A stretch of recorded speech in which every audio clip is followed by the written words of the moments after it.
সকল শ্রোতা বৈষ্ণবের করি নমস্কার। সকলে কৃপা চরণ ধুলি দিও মস্তকে আমার।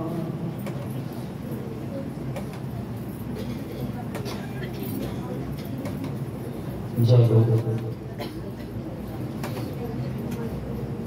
কলিযুগ পাবন অবতার,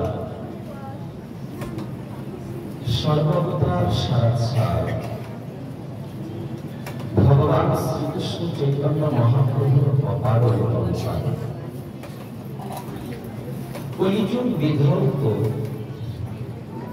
ভগবানের অপ্রাকৃততম কথা রসসুধা আস্বাদন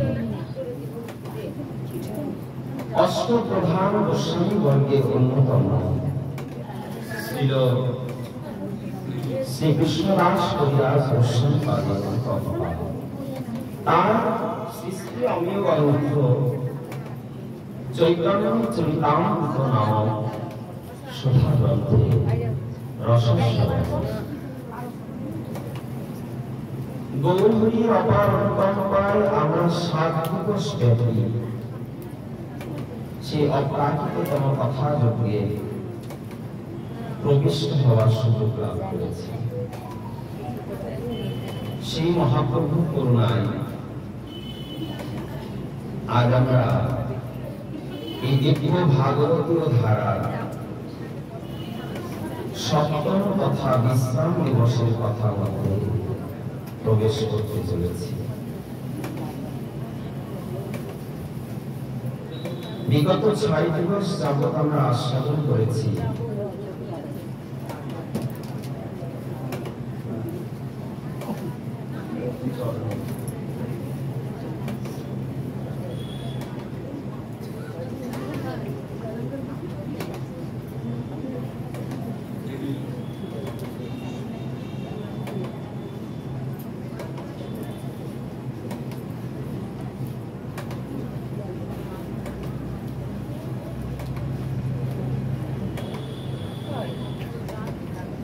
সময় বহিয়া যায় নদীর স্রোতের প্রায়, সময় কারোর জন্য অপেক্ষা করে না। আমরা কৃপা করি 7 দিবস ব্যাপী এই ভাগবত কথার আস্বাদনের সুযোগ লাভ করেছিলাম। আমার তার ইচ্ছাটি আছে আমাদের কথা যোগে বিশ্রাম দিবস, অর্থাৎ দেখতে দেখতে আমাদের 7 দিবসের কথা রস আজকে বিশ্রাম দিবসে গমন করেছে। 6 দিবস যাবৎ মহাভাব রসরাজ শ্রী গৌরাঙ্গের অপ্রাকৃত কথা আমরা আস্বাদন করে চলেছি। মহাপ্রভুর দিব্য কৃপা আমরা শ্রবণ করছি। এই রসধারায় শ্রবণ প্রসঙ্গ এগোতে এগোতে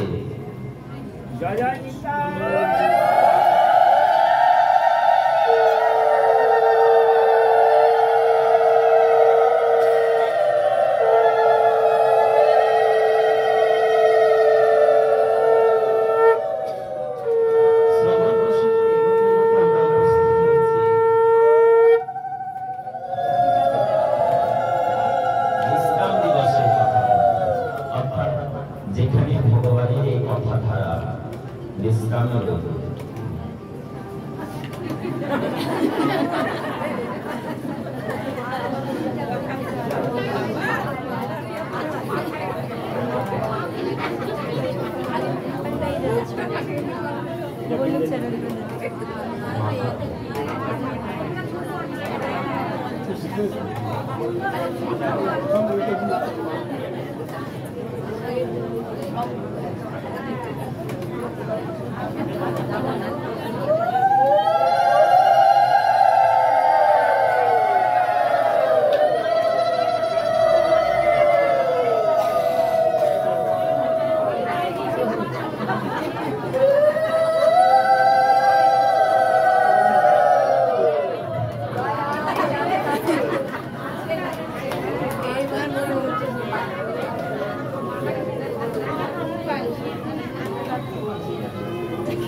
সেই কথার অসুস্থতা আস্বাদনে আমরা আজকে কথার আস্বাদন করতে করতে উপস্থিত হয়েছি বিশ্রাম দিবসের প্রথম দীর্ঘ 6 দিবস যাবৎ মহাপ্রভুর অপার অনুকম্পাময় কথা শুনেছি। সেই শৃঙ্খলায় গতকাল আমরা আস্বাদন করেছি গৌরী রঘুনাথ দাস গোস্বামী প্রতিকৃপা, এই পর্যন্ত আস্বাদন ছিল। এরপর মহাপ্রভু দেখার জন্য যে প্রত্যেক বছর এই গৌরী স্থিতি অবৈধ ভক্তবৃন্দরা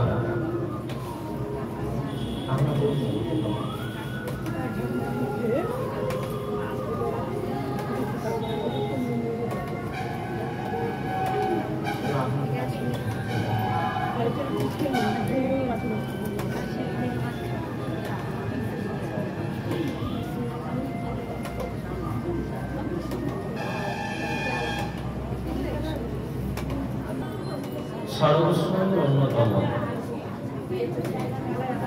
শ্রী রঘুনাথ দাস গোস্বামী প্রতিকৃপা আমরা আস্বাদন করেছি গতকাল। কিন্তু বহুবাসী ভক্তবৃন্দদের মহাপ্রভুর জন্য যে অনুরাগ, যে গাঢ় প্রেম, তা দিন দিন আরো বেড়ে যাচ্ছে। প্রত্যেক বছর ভক্তরা মহাপ্রভুকে দেখার জন্য জগন্নাথ মন্দিরে গমন করে। সঙ্গে মহাপ্রভুর জন্য তারা সারা বছর ধরে প্রস্তুত করে বিভিন্ন প্রকারের ভোজ্য দ্রব্য এবং বিভিন্ন উপহার এবং উপভোগ, যা কিছু মহাপ্রভুর প্রিয়, যা কিছু মহাপ্রভুর পছন্দের, সেই সবগুলোকে খুব সুন্দর করে পরিপাটি করে যত্ন করে বছর ভর সাজিয়ে গুছিয়ে যত্ন করে রাখেন। আর লীলাচলে গমন করে সব বোঝাই করে করে নিয়ে গিয়ে মহাপ্রভুর কাছে অর্পণ করেন। এর মধ্যে অন্যতম ছিলেন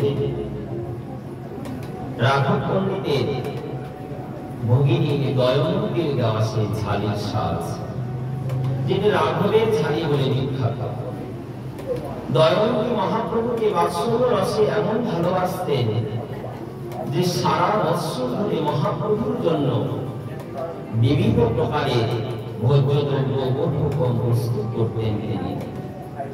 প্রাণ ভরে সাত করে সারা বছর ধরে কত কত আশ্চর্য দ্রব্য মহাপ্রভুর জন্য তিনি করেন, কত কত সুতা পাতা, কত নাড়ু, বিভিন্ন প্রকারের আচার, এই সব কিছু সাজিয়ে যত্ন করে যেন বেশি দিন থাকে তার জন্য সুগন্ধি কর্পূর আদি দিয়ে এদেরকে যত্ন করে সুন্দর করে প্রস্তুত করে তাকে কাপড়ে পুঁটলিতে বেঁধে বোঝায় বেঁধে বেঁধে মহাপ্রভুকে দেখার জন্য যখন রাঘব পণ্ডিত গমন করেন, রাঘব পণ্ডিতের সঙ্গে 3 জন বাহক শুধু এই ঝালির দ্রব্যগুলো নিয়ে যাওয়ার জন্য যেতে হবে। এত দ্রব্য সাজিয়ে নিয়ে যান তারা। শুধু তাই নয়, কত দ্রব্য আদি সাজিয়ে দিয়েছে। মা সচির প্রাণের দুলাল বহুদিন মা সচি বলে বসে খায় না, তাই সচিমাতা যত্ন করে আদর করে অনেক অনেক বিভিন্ন প্রকারের পুস্তক পিঠাপুলি আদি তৈরি করে অদ্বৈত আদিদের হাতে দিয়েছেন, তারা যেন মহাপ্রভুর কাছে সমর্পণ করে। সেই সমস্ত দ্রব্যগুলো নিয়ে সবাই গমন করেছেন শ্রীক্ষেত্রের উদ্দেশ্যে। রাঘব পণ্ডিত তার ঝালি নিয়ে যাচ্ছেন, সবাই মিলে যাচ্ছেন। যত গৌরবাসী ভক্তগণ ছিল তারা সবাই মিলে একসঙ্গে হরিসংকীর্তন সহযোগে যাচ্ছেন। গমন এরকম হবে। শুধু কি জীবী যাচ্ছে, আরো যত ছিল সবাই অনুরাগ ধরে আজকে মহাপ্রভুর সঙ্গে দর্শনের আশায় যাচ্ছে। সঙ্গ গ্রহণ করেছে সেই শিবানন্দের একটি কুকুর। কুকুর কেন সঙ্গ নিয়েছে? মনে হয় খাবারের গন্ধ পেয়েছে। কুকুর কেন সঙ্গ নিয়েছে? হয়তো মালিক যাচ্ছে না। কুকুর কেন সঙ্গ নিয়েছে? আজ কুকুর সঙ্গ নিয়েছে মহাপ্রভুর সঙ্গ পাবে বলে। ঘাটে গিয়ে দাঁড়িয়েছে, কিন্তু মাঝি বাড়িতে কুকুরকে নৌকাতে তুলতে পারবেন না। কেন? কুকুর নৌকায় উঠলে ব্রাহ্মণেরা আর ওই নৌকায় উঠবেন না। সেই শিবানন্দ অনেক অর্থের বিনিময়ে মাঝি ভাইকে রাজি করিয়ে আলাদা তৈরির মাধ্যমে তার কুকুরকে পার করিয়ে নিলেন। প্রথমে ভেবেছিলেন পার করাবেন না, কেন? কুকুর গিয়ে কি করবে? কিন্তু যখন দেখছেন তারা সবাই তৈরিতে উঠেছে, শিবানন্দ সেনের কুকুরের চোখ দিয়ে ঝরঝর করে অশ্রু পড়ছে, আর সে আর্তনাদ করে কান্না করছে, যেন বোঝাতে চাইছে তোমরা সবাই আমার গৌরহরির সঙ্গ করতে যাবে, আর আমি কি গৌরহরির সঙ্গ করতে পারবো না? আমি কি লীলাচলে গিয়ে মহাপ্রভুর সঙ্গ পাবো না? এই জন্য যেন কুকুরেরা আর্তনাদ করছে। সেই শিবানন্দ অনেক অর্থ দিয়ে মাঝি ভাইকে রাজি করালেন, ভাই তুমি আমার কুকুরটাকে পার করিয়ে দাও, আমি তোমাকে তার বিনিময়ে অনেক অর্থ দেব। আলাদা তরিতে করে পার করিয়ে নিয়ে মাঝি ভাই সেই তরিকে আবার বিভক্ত করে দিচ্ছে। কিন্তু যেই মাত্র নদী পার হয়ে ওই পার পৌঁছে গেছেন, আর তো বাধা নেই, তরি থেকে নেমে কুকুর দৌড় দিয়েছে। সেই শিবানন্দ ভাবলাম আশা করে কুকুরটাকে পার করলাম, ভাবলাম যাবে মহাপ্রভুর সঙ্গে, আর এই কোথায় পালিয়ে চলে গেল। শুধু শুধু এর জন্য আমি অর্থ অপচয় করে আমি তরিতে পার করালাম। এই দিকে আর দেখাই যাচ্ছে, তাই জন্য চলে গেলেন। ভাবলেন যে কোথায় চলে গেছি, আমরা যাই মহাপ্রভুর সঙ্গ করতে। আনন্দ হরি সংকীর্তন সহজে যখন মহাপ্রভুর কাছে যাচ্ছে, মহাপ্রভু কোথায় আসেন? আশীর্বাদের ঘরে। কাশী মিশ্র অনুরাগী দ্বারে করজোড়ে দাঁড়িয়ে আছে, যার মহাপ্রভুর অনুরাগী গৌরবাসী ভক্তরা আসছে। গৌরবাসীরা তো অনুরাগে বুক ভাসিয়ে আসছেন, তারা সকলে। কাশী মিশ্র পথে দাঁড়িয়ে আছে, সবাই মনে করেন এই দেখো কাশী মিশ্র, যার ঘরে আমাদের গৌরবে আশ্রয় নিয়ে আছে। সবাই প্রণাম করছে। কাশী মিশ্র বলছেন, না গো, তোমরা ধন্য, তোমরা গৌরবাসী ভক্তরা ধন্য, তোমরা মহাপ্রভুর কৃপা পাত্র। আমার কর্তব্য তোমাদের চরণে প্রণাম করা। গৌরবাসী ভক্তরা বললেন, কাশী মিশ্র, আমরা কৃপার পাত্র নয় গো। কেন? গৌরকে পেয়েও আমরা গৌরকে ধরে রাখতে পারলাম না। কেন? গৌরী তো কৃপা করে এসেছিলেন আমাদের বঙ্গভূমিতে, কিন্তু বাংলার লজ্জা, বাংলার জীবেরা গৌরীকে চিনতে পারল না। সারা জীবন গৌরীকে শুধু কষ্ট এড়িয়ে গেল। আমরা গৌরীকে সুখ দিতে পারিনি গো। সেই জন্য আজকে গৌরী বাংলা ছাড়া হয়ে লীলাচলে চিঠি চলে এসেছে। যদি ভালোবাসা দিয়ে, ভক্তি দিয়ে, প্রেম দিয়ে বেঁধে রাখতে পারতাম, তাহলে তো গৌরীরা ছেড়ে চলে আসতে। আমরা পারিনি গৌরীকে বাঁধতে, তোমরা পেরেছ। ওই লীলাচলবাসী ভক্তরা তোমরা পেরেছ, আমরা তো পারিনি। বেশ আনন্দে উড়িয়া উড়িয়া সব ভক্তদের একে অপরকে আলিঙ্গন করে তাদের মিলন হলো। এবার সব ভক্তদেরকে নিয়ে কাশী মিশ্র যাচ্ছেন তার ঘরে, যেখানে মহাভারত রসরাজ শ্রী গৌরাঙ্গ সুন্দর বসে আছেন। ঘরে ঢুকবার পূর্বে দেখছে যে কপাট উন্মোচিত হতে মহাপ্রভু মধ্যস্থলে মধ্যমণি হয়ে মহাতেজ প্রকাশ করে আজ তেজোজ্যোতিতে বসে রয়েছেন মহাপ্রভু। গৌরবাসী ভক্তবৃন্দরা এক এক করে মহাপ্রভুর কাছে গিয়ে প্রণাম করতে শুরু করলেন। মহাপ্রভু গৌরবাসী ভক্তবৃন্দ দেখে দেখে আনন্দে উচ্ছ্বসিত। বাহ, আজ আমার গৌরবাসী ভক্তরা এসেছে। এই তো রাধা পণ্ডিত, তোমার কথা কত মনে করি, কতদিন তোমার সঙ্গে দেখা নেই। আর তোমার ভগিনীর হাতের সমস্ত আচার সুতা আর রসভাস তো আমার সব সময় বদনের আশ্রয়। ঠাকুর পণ্ডিত বলছেন, প্রভু আপনার জন্য ঝালু ঘুরিয়ে এনেছি সব কিছু। গৌরী বৈষ্ণব ভক্তরাজি মাত্র মহাপ্রভুর সঙ্গে নয়ন মিলিয়েছেন। নয়ন মিলাতে অজনে কান্না করে উঠলেন গৌরহরিকে দেখে। গৌরহরি, কত কৃপা করে আমরা তোমাকে পেয়েছিলাম, কিন্তু আমরা তোমাকে ধরে রাখতে পারলাম না। আমাদের আরাধনার ধন, উপাসনার ধন, আমরা তাকে ধরে রাখতে পারলাম না। বিধিগত সাপ করে করুণা সদয় হয়ে কৃপা সদয়ে এই কৃপামূর্তি গৌরাঙ্গকে আমাদের জন্য পাঠিয়েছিল, কিন্তু আমরা হতভাগা প্রেমহীন কাঙাল, এই প্রেমকে ধরে রাখতে পারলাম না। আমরা আমাদের গৌরহরিকে ধরে রাখতে পারলাম না, আমরা গৌরহারা হয়ে গেলাম। গৌরহরিকে দেখছে আর সবাই মিলে অজরে কান্না করছে, প্রভু আমরা তোমাকে ধরে রাখতে পারিনি গো।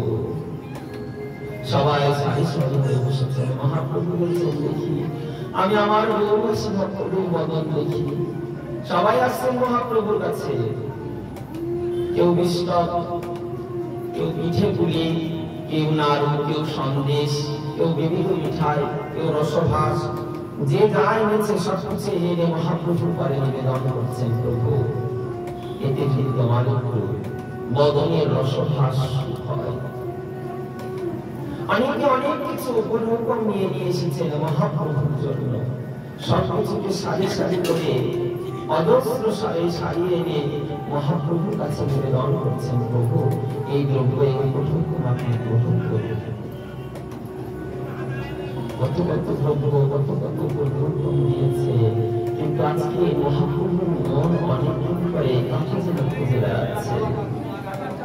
দৃষ্টি চঞ্চল, সবাই সবকিছু নিয়ে এসেছে। মহাপ্রভু মধ্যস্থান থেকে বলছেন, আচ্ছা তোমরা সবাই এসেছো, আমার শ্রীধর আসেনি? গৌরবাসী অনুরাগী সক্ষরসের ভক্তের অন্যতম শ্রীধর পণ্ডিত। মহাপ্রভু বললেন, তোমরা সবাই এসেছো, আমার শ্রীধর আসেনি গো। দরজার করে লুকিয়ে আছে শ্রীধর। কেন? মহাপ্রভুর জন্য ভালো কিছু নিয়ে আসতে পারেনি। ওই পেয়েছিল পরশু একটা গাছে ফলার মোচা, আর ছিল দুটো থোর, সেটাই এনেছে। সবাই একে একে দ্রব্য এনেছে মহাপ্রভুর জন্য।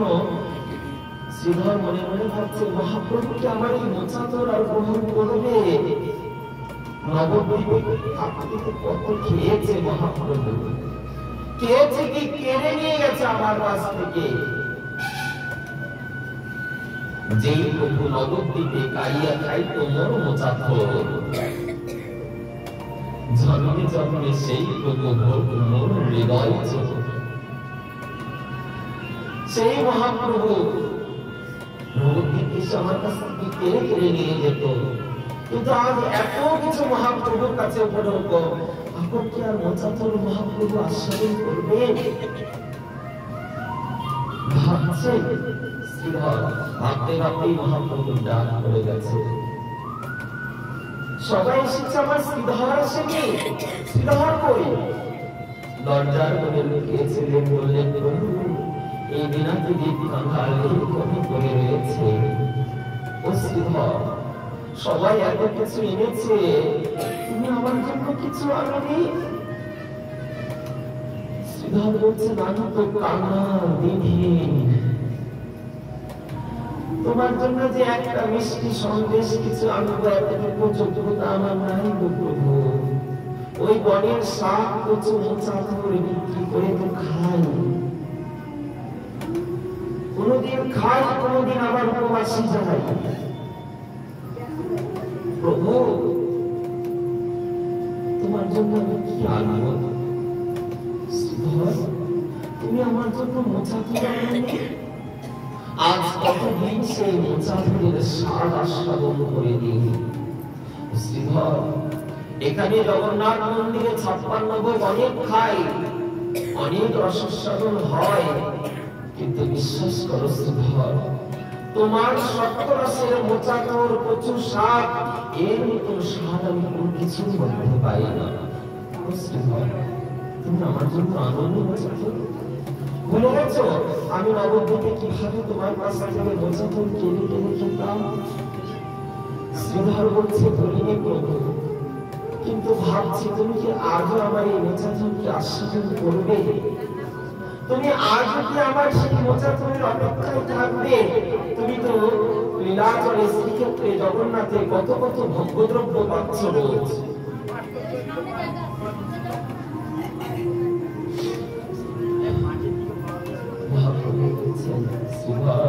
তোমার মোচাকরের মতো স্বাদ এই দ্রব্যে নেই। কেন?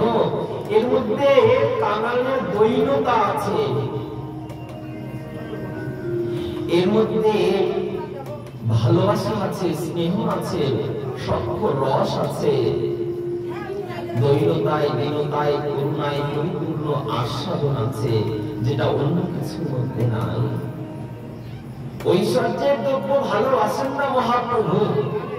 মহাপ্রভু ভাসেন দিনাদিন কাঙালের অনুরাগের সেবা। তাই শ্রীহরের মোচাকর ভালোবাসেন। শ্রীহর সেই দ্রব্য মহাপ্রভুর ঘরে নিবেদন করলেন। গৌরবাসী ভক্তবৃন্দদেরকে নিয়ে মহাপ্রভু আনন্দে সুখ কাটাতে লাগলেন। আজ কতদিন পরে সবাই এসেছেন। সেই পূর্বের অনুরাগ গৌরবাসী ভক্তরা বলছেন, প্রভু আজ তো কতদিন তুমি আমাদের নবদ্বীপ ত্যাগ করে এসেছো, আমরা তোমাকে আমাদের হৃদয়ে রতন রূপে পাইনি। প্রভু আজ আমাদের ইচ্ছা যে রূপে তুমি শিবাসঙ্গনে মহাভাব স্বরূপ প্রকাশ করে মধ্যমণি হয়ে হরি সংকীর্তনে নৃত্য করতে আজ কাশীশ্রয়ের আলোয় আমরা সবাই মিলে তোমার সেই মহাভাব রসরাজ মূর্তিতে আনন্দ রসমুক্তে রাত্রি ঋষি জাগরণে হরি সংকীর্তনে কাটাবো। আমাদের খুব আশা অভিলাষ। তাই জন্য মহাপ্রভু সমস্ত ভক্তবৃন্দদেরকে নিয়ে কাশীশ্রের আলয়ে হরি সংকীর্তনে মহারস ভাসে ভক্তবৃন্দদেরকে নিয়ে রাত্রি কাটালেন। কি সুখের সেই দিন! মহাপ্রভু সমস্ত গৌরবাসী ভক্তদেরকে পেয়েছেন। আজ সবার মনের অভিলাষ পূর্ণ করছেন মহাপ্রভু। সবাইকে নিয়ে গিয়ে নরেন্দ্র সরোবর আদিতে স্নান, কত আনন্দ রসভাস চলছে। এই মতো মহাপ্রভুর লীলাচলে বাস, সঙ্গে ভক্তগণ লইয়া কীর্তন বিলাস। দিনে নিত্য কীর্তন, ঈশ্বর দর্শন, আর রাত্রে রায় স্বরূপ শনে মহাপ্রভুর রস আস্বাদন। দিনের বেলা ভক্তবৃন্দদেরকে নিয়ে মহাপ্রভু নিত্য কীর্তন আর ঈশ্বর দর্শন করেন, আর রাত্রিবেলা মহাপ্রভু অন্তরঙ্গ ভক্ত রায় রামানন্দ স্বরূপ দামোদর আদিদেরকে নিয়ে পূর্বে ব্রজ রস আস্বাদন করেন। কেন? এই রায় রামানন্দই হচ্ছে পূর্বলীলার শাখা সখী, আর স্বরূপ দামোদর হচ্ছেন আমাদের স্বয়ং শ্রী ললিতা সখী। এদের দুইজনকে নিয়ে মহাপ্রভু রাত্রিকালে ব্রজের রস আস্বাদন করেন। কত আনন্দে মহাপ্রভু সমস্ত ভক্তদেরকে নিয়ে সংকীর্তনে দিন যাপন করছেন। তাই বললেন, এই মতো মহাপ্রভুর সুখে কালো যায়, কৃষ্ণের বিরহ বিকার অঙ্গে নানা হয়। কিন্তু কৃষ্ণ বিরহের বিকার আজ কতদিন আমি ব্রজ ছাড়া, আজ কতদিন আমরা গোলক ছাড়া। মহাপ্রভুর অন্তরে সেই বিরহ বেদনা বারবার হৃদয়ে স্ফোরে। হৃদয় থেকে স্ফুরিত হয় সেই বেদনা বারংবার মহাপ্রভুর হৃদয়ে। তাই জন্য মহাপ্রভু সেই বেদনাকে হৃদয়ে ধারণ করে বারংবার চিত্তে সে আত্মনাদ। দিনে দিনে বাড়ে বিকার, রাত্রে অতিশয়।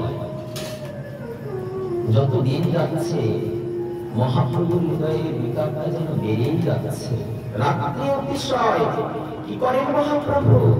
চিন্তা, উদ্বেগ, প্রলাপ আদি যত স্বাস্থ্যকর মহাপ্রভু চিন্তা করে, উদ্বেগ করে, প্রলাপ করতে থাকেন। সর্বশাস্ত্র বন্দনা করলেন এইভাবে মহাপ্রভুর কাল কাটছে। চিন্তা, উদ্বেগ, প্রলাপে মহাপ্রভুর এইভাবে কাল কাটছে। স্বরূপ দামোদর আর রামানন্দ রায় রাত্রি দিনে করে বসে আজ প্রভুর সহায়। রায় রামানন্দ আর স্বরূপ দামোদর আর মহাপ্রভুকে ছাড়ে না। কেন? মহাপ্রভুর যে দশা, মহাপ্রভু কখনো ভাবে মূর্ছা যায়, কখনো হা কৃষ্ণ বলে কৃষ্ণ বিরহে কাঁদে, আবার কখনো হা রাধা বলে অজরে করে কান্না করে। কখনো রসরাজ, কখনো মহাভাব, একবার এক এক স্বরূপকে ধারণ করে মহাপ্রভুর হৃদয়ে স্ফুরে সেই গুরুদেব রসের ভাবমূর্তি। কত করুণাময়ী গৌরাঙ্গ সব ভক্তদেরকে নিয়ে আনন্দে সেই স্থানে রয়েছে। ভক্ত প্রাণ ভক্ত শিরোমণি নামাচার্য হরিদাস রয়েছে, যিনি সব কিছু ছেড়ে আজকে শ্রীক্ষেত্রে মহাপ্রভুর কাছে শরণ নিয়েছেন। মহাপ্রভু তার জীবনের সর্বস্ব ধন। মহাপ্রভু ছাড়া তার জীবনের আর কেউ নাই। তাই জন্য মহাপ্রভুকে সঙ্গ করে সার করে আজকে তিনি লীলাচলে অবস্থান করছে। কিন্তু যখন তাই মন্দিরে তো বিগ্রহ দর্শন হবে না, তাই দূরে একটা পুঁথি বানিয়ে ভজন করছে। সিদ্ধ বকুল তলায় বসে বসে দেবানিশি ৩ লক্ষ হরিনাম সংকীর্তন করছে।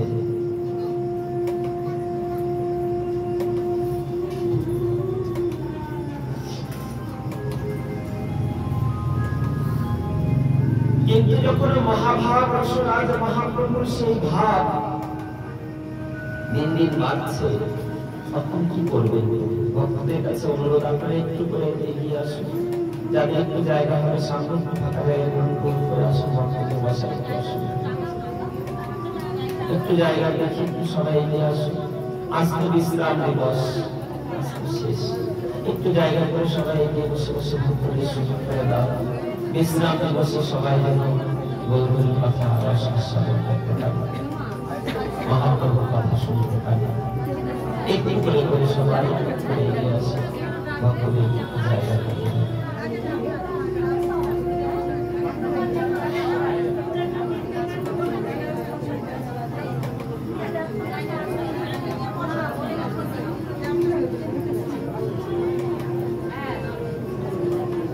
কিন্তু যখন মহাভারত রসরাজ শিরোমণি শ্রী গৌরাঙ্গ সুন্দরের মধ্যে এই বিরহ বিকার দিন দিন ধরে বাড়তে থাকছে,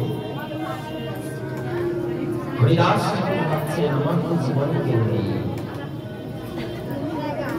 যদি মহাপ্রভু আমাকে ছেড়ে চলে যায় তাহলে আমার কি দশা? মহাপ্রভু ছাড়া তো আমার জীবনে কেউ নেই। মহাপ্রভু যদি চলে যায় তাহলে আমি কি নিয়ে বাঁচবো? আমি কাকে নিয়ে থাকবো? এই বেদনায়, এই দুঃখ বিরহে আজকে মহাপ্রভু বিরহ যন্ত্রণায় হরিদাস ঠাকুরের চিত্ত মন হয়ে গেছে চঞ্চল। মহাপ্রভু রোজ হরিদাসের জন্য মহাপ্রসাদ পাঠাই গোবিন্দ দাসের মাথায় করে,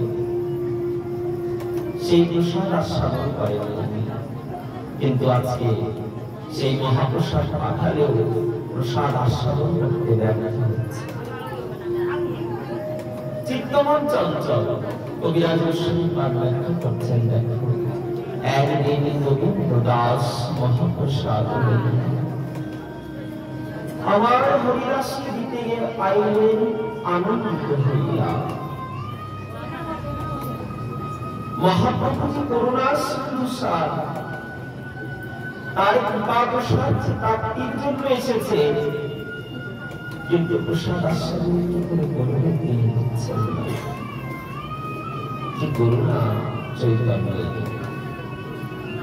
কেন শাস্ত্রী বললেন অবতার সার গোড়ার অবতার, কেন না বুঝিয়ে তারে মন করিনিরে বাস, না গেল পিয়াস, মরিনি আপন পরম ফেরে। এমন করুণার অবতার না হয়েছে আর না হবে। সমস্ত অবতারের সার তিনি বললেন অবতার সার বলি অবতার, কেন না বুঝিলি তারে মন, কেন তাকে বুঝিলি না?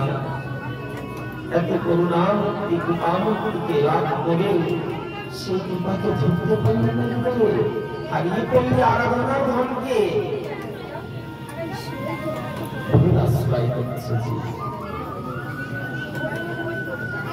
কণ্টকের তরু সদাই সেদিকে অমৃত পাইবার আসছে, কিন্তু মন প্রেম কলপ তরু শ্রীগৌরাঙ্গ আমার, তাই না ভাবে দিচ্ছে। কণ্টকের তরু সদাই সেদিকে কাঁটার গাছ কে? এই সংসার। এর মধ্যে কি আছে? সেবা বিনিময়ে কাটা দিয়ে একটু টাকা অমৃত ফলেরও আছে, কিন্তু প্রেম কলপ তরু শ্রী গৌরাঙ্গ আমার, তাই না ভাবিয়ে দিচ্ছে। ওই তাকে তো একবার ভাবছিলি না, তার তো একবারও স্মরণ নিলি না। এত করুণা করে মহাপ্রভু যে কৃপা প্রকাশ করেছেন জগতে, সংসার ভজিনি গৌরাঙ্গ ভুলিলি, না শুনিলি সাধুর কথা, ইহ পরকাল দুকুল খোয়ালি, খাইলি লোচন মাথা। ভজিব বলিয়া আইলি ভবেতে, ভুলিলি কি সুখ পাইয়া। কেমন করে গৌরকে ভুলে গেলে সবাই, যার কাছে ভজনের প্রতিশ্রুতি দিয়ে এসেছি।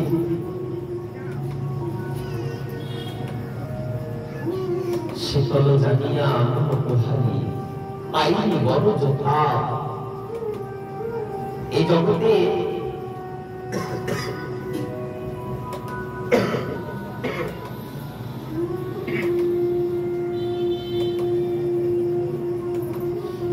স্বরূপটা বিশেষ চমৎকার, মায়ার খোলস সব ঢাকা রয়েছে, তো দেখে বোঝা যায় না কোনটা সত্য আর কোনটা মিথ্যা। বোঝা যায় না কে আমার বান্ধব আর কে আমার শত্রু। হার বলিয়া গলাতে বান্ধিলি সমন কি করস, আবার শীতল জানিয়া আগুন প্রহারি, পাইলি বড় যোদ্ধা। আমাদের দশা তো তেমনই, যখন আমরা জীবনে, মনুষ্য জীবনে এই সংসারকে সুখের আস্বাদন বস্তু মনে করে, হার মনে করে গলায় পড়েছিলাম, ভেবেছিলাম কত সুখ, কিন্তু বুঝিনি সেটাও একদিন সর্পের ন্যায় দংশন করবে। তাই বলেন হারও জানি বলিয়া গলাতে বাঁধিবি, সমন কিং করসা। আবার কোথায় গিয়ে শীতল হওয়ার ভাবনা করছে জীব, দেখো শীতল জানিয়া আগুন পোহালি, বিনিময়ে আইনি বড় যোদ্ধা। ভুলে গেছে যে সৌরভের আসে পলাশ সুখিলি, নাসাতে বসিল কি, আর একটু দণ্ড ভাবি কাঠ চুষিলি, কেমন পাই দেবী। যদি চিনতে পারতিস অবতার শিরোমণি শ্রী গৌরাঙ্গকে, যদি একবার চিনতে পারতাম আমরা, তাহলে এই ভুল রসাস্বাদন করে আমরা আমাদের জীবনটাকে এই অন্তিমের শেষ পর্বের দিকে নিয়ে আসতাম না। যারা জেনেছে তারা জীবনের সার করেছে গৌর চরণকে। গোড়া গোড়া বলতে তাদের প্রাণ হৃদয় সমর্পণ করে দিয়েছে, ছেড়ে দিয়েছে সবকিছু। আজকে নামাচার্য হরিদাস ঠাকুর মনে মনে ভাবছেন, মহাপ্রভুর ভিতরে যে ভাব উৎকণ্ঠার জাগরণ ঘটেছে, আমার মনে হয় মহাপ্রভু আর বেশি দিন আমাদের মধ্যে থাকবে না। মহাপ্রভু বুঝি আর বেশি দিন নয়। আর মহাপ্রভু যদি চলে যায়, আমি কি নিয়ে থাকবো, কি নিয়ে বাঁচব? আমি তার আশ্রয় নেব। তাই জন্য দেখো না, আজকে মহাপ্রভু তিনি তো মহাভারত শিরোমণি হয়ে ভাব বিকারে যাচ্ছে, আর দূরে সে তলায় হরিদাস ঠাকুর বসে বসে দুঃখ নয়ন জলে ভাসছে। মন চঞ্চল কেমন দশা। গোবিন্দ দাস প্রসাদ নিয়ে গেছেন। কবিরাজ গোস্বামী তার বর্ণনা করছে, একদিন গোবিন্দ দাস মহাপ্রসাদ লইয়া হরিদাসে দিতে গেলাম, কিন্তু দেখেন হরিদাস ঠাকুর করিয়াছে স্বয়ং, আর আজ মন্দ মন্দ করিতেছে সংখ্যা সংকীর্তন। শাস্ত্রে বলেন, সারা জীবন তো এই মুখে আর সেই বাক শক্তি থাকবে না। আজকে বলতে পারছি, কিন্তু সারা জীবন এই মুখ দিয়ে তো কৃষ্ণ নাম করতে পারবো না, হ্যাঁ কৃষ্ণ বলে তো ডাকতে পারবো না। কিন্তু মন আজকে পারবো, পারছি, কিন্তু তবুও ডাকি না। হরিদাসের দশা দেখো, সারা জীবন 3 লক্ষ নাম করে গেছে, কিন্তু আজকে আবার তার নাম হয়ে গেছে মন্দ মন্দ। মন্দ মন্দ মানে হলো ধীরে ধীরে, মন্দ মন্দ মানে হলো ভুল ভাল, আর সঠিক উচ্চারণ হচ্ছে না। কেন? তখন শেষের দিনে যে জিহ্বা আড়ষ্ট হয়ে যায়, আর এই কৃষ্ণ 2 অক্ষর শব্দ উচ্চারণ হয় না জিহ্বা দিয়ে। তাই মন্দ মন্দ করিতেছে সংখ্যা সংকীর্তন। গোবিন্দ পায়ে উঠিয়াছি পরম ভোজন, ও হরিদাস, ও নাম শিরোমণি হরিদাস, এসো গো, তুমি ভোজন করো, তোমার জন্য মহাপ্রভু প্রসাদ পাঠিয়েছে। হরিদাস পাহে আমি করিব লঙ্ঘন। গোবিন্দ পাহে উঠিয়াছি পরম ভোজন, হরিদাস পাহে আমি করিব লঙ্ঘন। হরিদাস বলেন, আছে তুমি প্রসাদ লঙ্ঘন করবে, আজ আমি আর প্রসাদ পাবো না। কেন প্রসাদ কেন পাবে না? তুমি জানো না প্রসাদ কত ভাগ্যে, কত দুর্লভতম রূপে স্বয়ং ভগবত কৃপায় ভগবত লোক থেকে আজ এই জীব লোকের জীবেরা লাভ করছে। আর তুমি বলছো তুমি প্রসাদ পাবে না, কেন? হরিদাস ঠাকুর বললেন, গোবিন্দ তুমি কি জানো না আমার সংখ্যা কীর্তন করে নাহি কেমন খাইব? আমার যে সংখ্যা কীর্তন পূরণ হয়নি। এই জগতে জন্ম নেওয়ার সময় প্রতিশ্রুতি দিয়ে এসেছিলাম, প্রভু তুমি তোমার এই ধরাভূমিতে আমাকে জন্ম দাও, আমি তোমার এই সাধের ধরাভূমিতে গিয়ে প্রাণ ভরে তোমার ভজন কীর্তন করব। শাস্ত্রে বলেন, ভজন না করলে জীবের প্রাণবায়ুটুকু গ্রহণ করারও অধিকার নেই। গোবিন্দ আমি ভজন গ্রহণ করব কি করে? আমার তো ভজন পূর্ণ হয়নি। ভজনের প্রতি কেমন উৎকণ্ঠা আমরা করি। আমরা সকালে ঘুম থেকে উঠে ভোজন নিয়ে, সেবা নিয়ে, খাওয়া নিয়ে। মহাজনেরা ঘুম থেকে উঠেন ভজন নিয়ে, নাম নিয়ে, হরি সংকীর্তন নিয়ে। এরা অন্য কিছু হৃদয়ে মনে রাখে না, এরা শুধু প্রাণ হরে কৃষ্ণ নাম হৃদয়ের সার করেছে। গোবিন্দ বললেন, তুমি তো মহাজন, তুমি নিশ্চয়ই বিধান জানবে। কতটা তপস্বী সাধক হলে, ত্যাগী হলে, ভজনের প্রতি তীব্র উৎকণ্ঠা হলে ভজনকে ত্যাগ করে দিলেন তিনি নিজে। এত বলি মহাপ্রসাদ করিলেন বন্টন, এক রঞ্চ মাত্র এক রঞ্চ প্রসাদ তিনি ভক্ষণ করলেন, প্রসাদের সম্মান রাখলেন। এই দৃশ্য দেখে গিয়ে গোবিন্দ দাস মহাপ্রভুকে বললেন, প্রভু তোমার হরিদাস ভালো নেই, আজ তোমার হরিদাস প্রসাদ পেল না, আজ তোমার হরিদাস শুয়ে শুয়ে ধীরে ধীরে নাম কীর্তন করছে, তোমার হরিদাস ভালো নেই প্রভু, তুমি শীঘ্রবর্তী যাও। মহাপ্রভু বললেন, আমার হরিদাসের এমন দশা, আমাকে তো অবশ্যই যেতে হবে গোবিন্দ। দেরি করলেন না মহাপ্রভু, আর দিন মহাপ্রভু তারকায় আইলা, সুস্থ হরিদাস তাহা দেখেছিলাম। আর দিন মানে পরের দিনে, দেরি করলেন না, ঠিক পরের দিনে মহাপ্রভু হরিদাস ঠাকুরের কাছে চলে এসেছেন।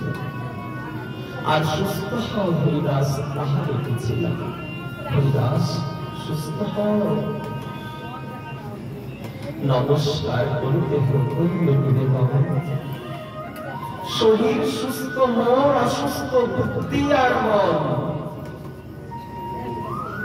হরিদাস ঠাকুর বলেন, আমি তো সুস্থ আছি প্রভু, অসুস্থ আমার বুদ্ধি আর মন। কেন? শরীরে কি হবে? এটা তো জড় দেহ, পঞ্চভৌতিক দেহ, এই দেহের কিছু হতে পারে না। অসুস্থ হচ্ছে আমাদের বুদ্ধি আর মন। এই মন বুদ্ধি চঞ্চল হয়েছে। প্রভু কহে, মৃত্যু হইলা সংখ্যা অল্প কর। হরিদাস, সারা জীবন কি জীবের সমান ভাবে কাটবে? এখন তো তুমি বৃদ্ধ হয়েছ, বয়স হয়েছে, এখন সংখ্যাটা অল্প করো। প্রভু কহে, বৃদ্ধ হইলা সংখ্যা অল্প করো। সিদ্ধ দেহে তুমি কেন এত সাধনে আগ্রহ করো? তোমার তো সিদ্ধ দেহ, তোমার নামের প্রতি কেন এত আগ্রহ? এখন সংখ্যাটাকে অল্প করো। এ অল্প সংখ্যা করি বড় সংক্ষিপ্ত। হরিদাস কহে, শোনো মন নিবেদন। হীন জাতিতে জন্মময়ী নিম্ন কলিমন, হীন কর্মে রতময়ী অধম পামর। অদৃশ্য অস্পৃশ্য মরে অঙ্গীকার করিলা, আজ রৌরার হইতে মরে বৈকুণ্ঠে চড়াইলা। অনেক নাচাইলে মরে প্রসাদ করিয়া, দয়াময় বিপ্রের সাত্য পাত্র খাইল মই ম্লেচ্ছ হইয়া।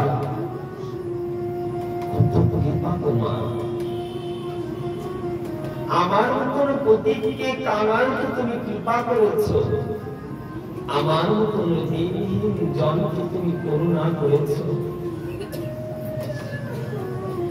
আমি তো অদৃশ্য, আমি তো অস্পৃশ্য, আমি তো নিচু জাতি, তবু তুমি আমাকে নাম প্রেমী দিয়ে কত কৃপা করেছ প্রভু। স্বতন্ত্র ঈশ্বর তুমি হও দয়াময়। জগৎ নাচাও চলছে তোমার ইচ্ছা হয়, তোমার যেমন ইচ্ছা হয় তুমি তেমন ভাবে সমস্ত জগৎটাকে নাচাও দয়াময়। একবার ইচ্ছা হয় প্রভু আজ লীলাস করিবে তুমি, হেলো লঙ্ঘন চিঠিতে। মহাপ্রভু বললেন, কিন্তু হরিদাস তোমার কি হয়েছে? হরিদাস ঠাকুর বললেন, প্রভু আমার মন বলছে আপনি আর বেশি দিন এই ধরাধামে থাকবেন না। খুব শীঘ্রই আপনি আপনার এই লীলাকে সংবরণ করবেন। আপনার লীলা অন্তর্ধান হতে চলেছে, আমি বুঝতে পারছি। প্রভু সেই লীলা প্রভু নয়, প্রভু না দেখাইবা। কেন হরিদাস? সবাইকে একদিন এই ধরাধামে ছেড়ে চলে যেতে হবে। মৃত্যুর কোলে তো একদিন সবাইকেই ঢলে পড়তে হবে। তাতে আমিও বিধির বাইরে নন, আমাকেও মৃত্যুবরণ করতে হবে। তাই বললেন সেই লীলা প্রথম করে প্রভু না দেখাইবা, কিন্তু দয়াময় আমি আপনার সেই লীলা দর্শন করতে চাই না। প্রভু না দেখাইবা, আপনার আগে মোর শরীর পাইবা, আমার ইচ্ছা। আপনি আপনার আগে যেন আমার এই দেহ, আমি নিজ দেহ যেন আমি ত্যাগ করতে পারি। মোর এই নিজ দেহ পরে তবে আগে আমার অন্তরের বাসনা, আমার এই নিজ ভজনহীন, সাধনহীন, ভক্তিহীন, প্রেমহীন এই দেহটা যেন তোমার আগে পতিত হতে পারে। এই জগতে ভক্তরা থাকতে ভগবান ধরা ছেড়ে চলে যাবে, ভক্তরা কি করে সহ্য করবে? প্রভু আমি থাকতে তুমি করুণামূর্তি গৌরাঙ্গ ধরাগুলি ছেড়ে চলে যাবে, এটা তো সহ্য করতে পারবো না দয়াময়। বলো প্রভু আমি যেন তোমার আগে যেতে পারি। মহাপ্রভু বললেন দাস কি চাও তুমি? দাস বললেন প্রভু যদি অভাবে দেন বলো না হরিদাস কি চাও? কি চাই জানো? স্বর্গে আমি ধরিব তবু কমল চরণ, নয়নে হরিব তবু চাঁদ বদন, জিহ্বায় উচ্চারণ তবু শ্রীকৃষ্ণ চৈতন্য নাম। এই মতো মোর ইচ্ছা প্রভু ছাড়িব পরা, আমার মনের বাসনা এই শেষের দিনে যেন বদন ভরে তোমার শ্রীকৃষ্ণ চৈতন্যের নাম গাইতে পারি। আমার পাষাণ বক্ষে যেন তোমার কমল চরণ খানা ধরতে পারি। আর এই পাপী নয়ন দিয়ে যেন প্রাণ ভরে অপরূপ গৌর দর্শন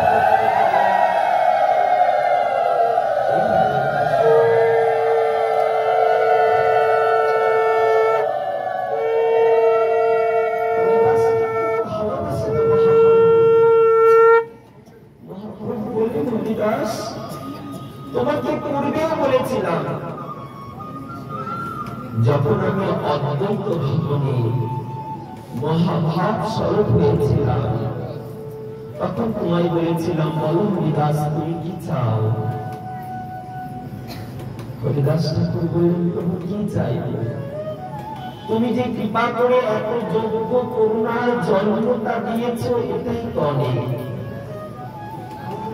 যে মনুষ্য জন্ম পেয়েছি দয়াময়, আমরা তো সেই মনুষ্য জন্মের মান রাখতে পারছি না।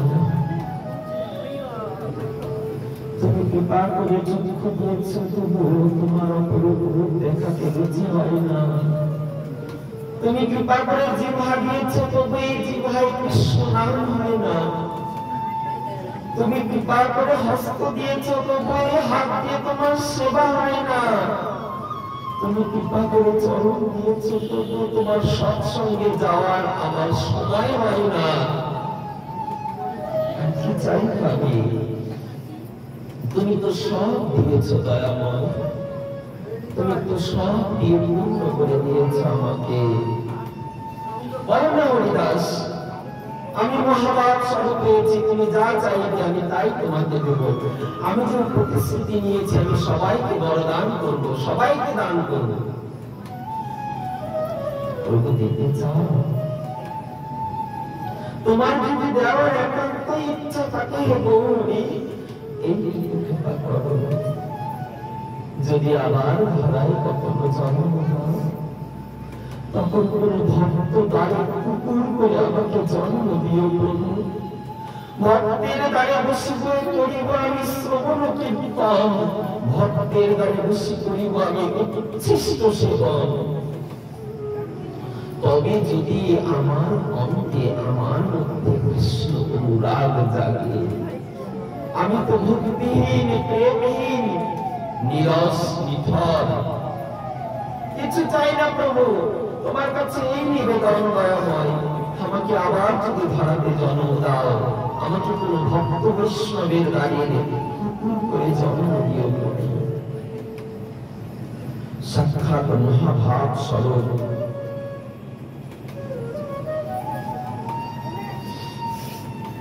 গৌরাঙ্গের মনের অভিলাষকে হরিদাস ঠাকুর প্রকাশ করলেন, দেখে তিনি কৃপা করে দিল সেই রূপে যেন ভজন করি। প্রভু, মোরে ইচ্ছা যদি তোমার কৃপা হয়, মোর এই ইচ্ছা পূর্ণ প্রভু তোমার কাছে রইল। এখন তুমি কৃপা করবে কি না করবে সেটা তো তোমার প্রভু। আমি কিছু জানি না ভালো মন্দ, তুমি সব জানো। যোগ্যতা বিচার করে করুণা করো দয়াময়। প্রভু কহে হরিদাস, যে তুমি মাগিবে আজ কৃষ্ণ কৃপাময় তাহা অবশ্য করিবে। স্বয়ং ভগবান কৃষ্ণচন্দ্র পর্যন্ত সেই বাধ্য। কেন? তোমার মতন ভক্ত তো ধরার দ্বিতীয় নাই হরিদাস। তুমি যা চাবে অবশ্যই কৃষ্ণচন্দ্র তারই দিবে। কিন্তু হরিদাস, আমার যা কিছু সুখ সব তোমার লইয়া, তোমার যোগ্য রয়ে যাবে আমার ছাড়িয়া। কিন্তু ভক্ত ছাড়া তো ভগবানের সুখ হয় না হরিদাস। আমার যত সুখ সব তো তোমাকেই নিয়ে। তুমি যদি ছেড়ে চলে যাও হরিদাস, নিত্য নিত্য কৃষ্ণ নামের কে কে শোনাবে? কে দিবানিশি লক্ষ্য হরিনামকে ধরার নিতে ধরে রাখবে? কে প্রাণ ভরে ভুবন মঙ্গল হরিনামকে সমস্ত ধরাভূমিকে কাঁদাবে? হরিদাস, তোমার মতন ভক্ত, তোমার মতন এমন দুর্লভ শ্রেষ্ঠ পরমতম ভক্ত জগতে আর দ্বিতীয় নাই। তাই তুমি যদি চলে যাও, মহাপ্রভু মনে মনে স্থির করলেন, আজ হরিদাস চলে গেলে আমি আর ধরাভূমিতে থাকবো না। কাকে নিয়ে থাকবো? এই জগতের জীব নাম করে না, নাম ভালোবাসে না। নামে অরুচি, আমি কথা খুব ভালোবাসি, আমি কথা খুব বলতে পারি, দিবস রজনী আবল তাবল পেঁচাল কাটাতে পারো, তাহার মধ্যে থেকে থেকে একবার গোবিন্দ বলিতে পারো। দিবস রজনী কত কথা বলেছি, কিন্তু কৃষ্ণ কথা বলার মতন জীবের সময় হয় না। তাই মহাপ্রভু হৃদয় স্থির করেই পেলেন, রাজ হরিদাস ঠাকুর চলে গেলে আমিও ভেড়াভূমি ছেড়ে চলে যাব। হরিদাস, তুমি চলে গেলে আমার কি দশা হবে? হরিদাস ঠাকুর বলে, প্রভু মায়া দেখাচ্ছ। চরণে ধরে হরিদাস কহে, না করি মায়া, অবশ্য মধুবী প্রভু দেখো পদ ছায়া। গগনকে তুমি চরণ ছায়া দাও, এই করুণা মূর্তি তুমি করুণা করো।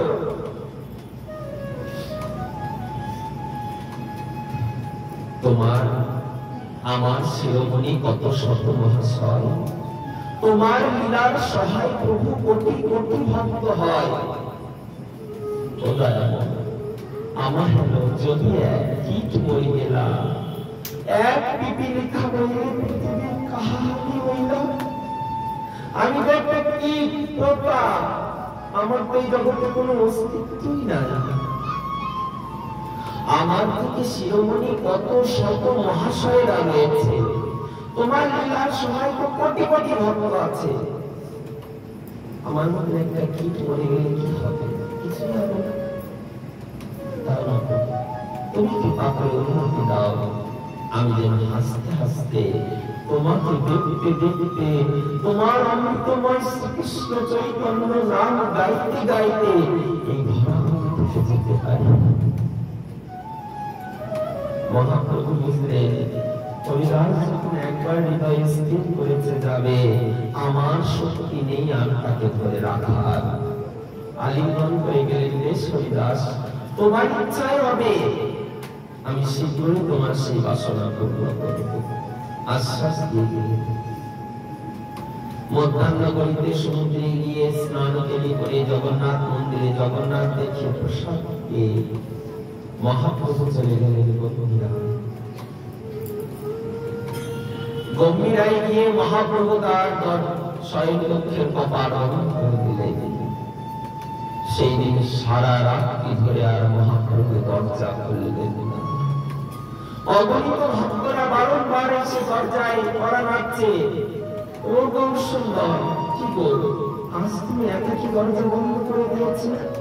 দরজার বাইরে রায় রামানন্দ স্বরূপ দামোদর বসে আছে, কি গো গৌরী, আজকে তুমি আমাদেরকেও সঙ্গে নেবে না? মহাপ্রভু বললেন, না, আজকে দিনটা শুধু একান্ত আমার। কেন? আজকে মহাপ্রভুর প্রাণ হরিদাস দেহ রাখবে। এই বিরহে সারা রাত ধরে মহাপ্রভুর গভীর ভূমিতে পড়ে পড়ে কান্না করেছে, আমার হরিদাস চলে যাবে, আমি কাকে নিয়ে থাকবো? ভোর হতে গম্ভীর দরজা খোলা হতো। রায় রামানন্দ স্বরূপ দামোদর আদি ভক্তরা দাঁড়িয়েছিল বাইরে, দাঁড়িয়ে দেখছে মহাপ্রভুর দুইটি নেত্র হয়ে গেছে রক্তবর্ণ। রক্তবর্ণ মহাপ্রভুর নেত্র, আর গম্ভীর আর নেত্রিকাটা হয়ে গেছে পর্বমান্ত।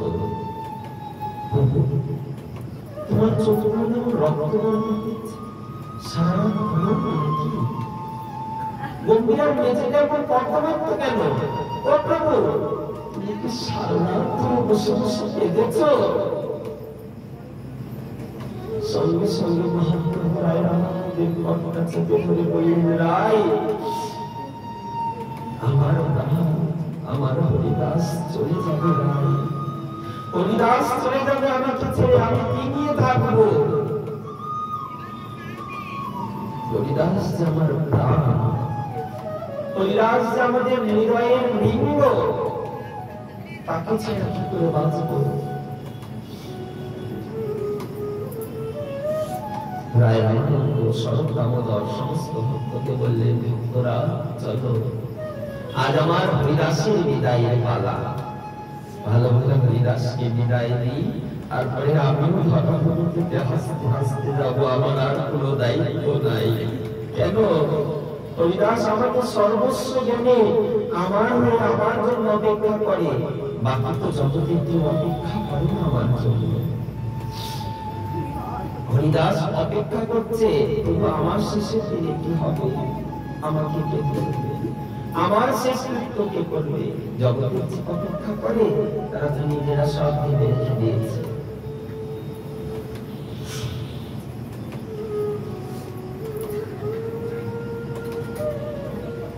অগণিত ভক্তদেরকে নিয়ে মহাপ্রভু হরিনাম সংকীর্তন করতে করতে হরিদাস ঠাকুরের কাছে গমন করলেন। আগে ভক্তবৃন্দরা হরিনাম সংকীর্তন করতে করতে যাচ্ছে, আর পিছন পিছন মহাপ্রভু অঝরে কান্না করতে করতে যাচ্ছে, আমার হরিদাস ধরাধাম থেকে চলে যাবে। এই বিরহে অঝরে কান্না করতে করতে মহাপ্রভু চলেছেন। সেই দিন সকাল থেকে হরিদাস ঠাকুর শুধু দরজার দিকে তাকায়, গৌরী আসবে না? তুমি তো কাঙালের ঠাকুর, তুমি তো প্রতীকের পাবো, আমার মতন প্রতীক কি উদ্ধার হবে না? তিনি তো করুণার সাগর, আমার মতন অদম প্রতীক কি করুণা করে দেবে না? কেন করুণা করবে? কি যোগ্যতা আছে আমার, কি পুণ্য আছে, কি স্বীকৃতি আছে যে আমার মতন প্রতীককে তিনি কৃপা করবে? বড় ভাবছে না।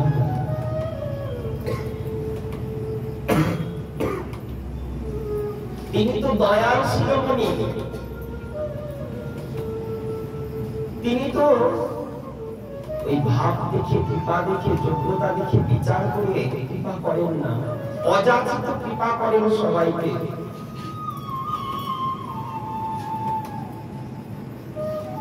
অযাচিত কৃপা তো গোটা জগতের জন্য।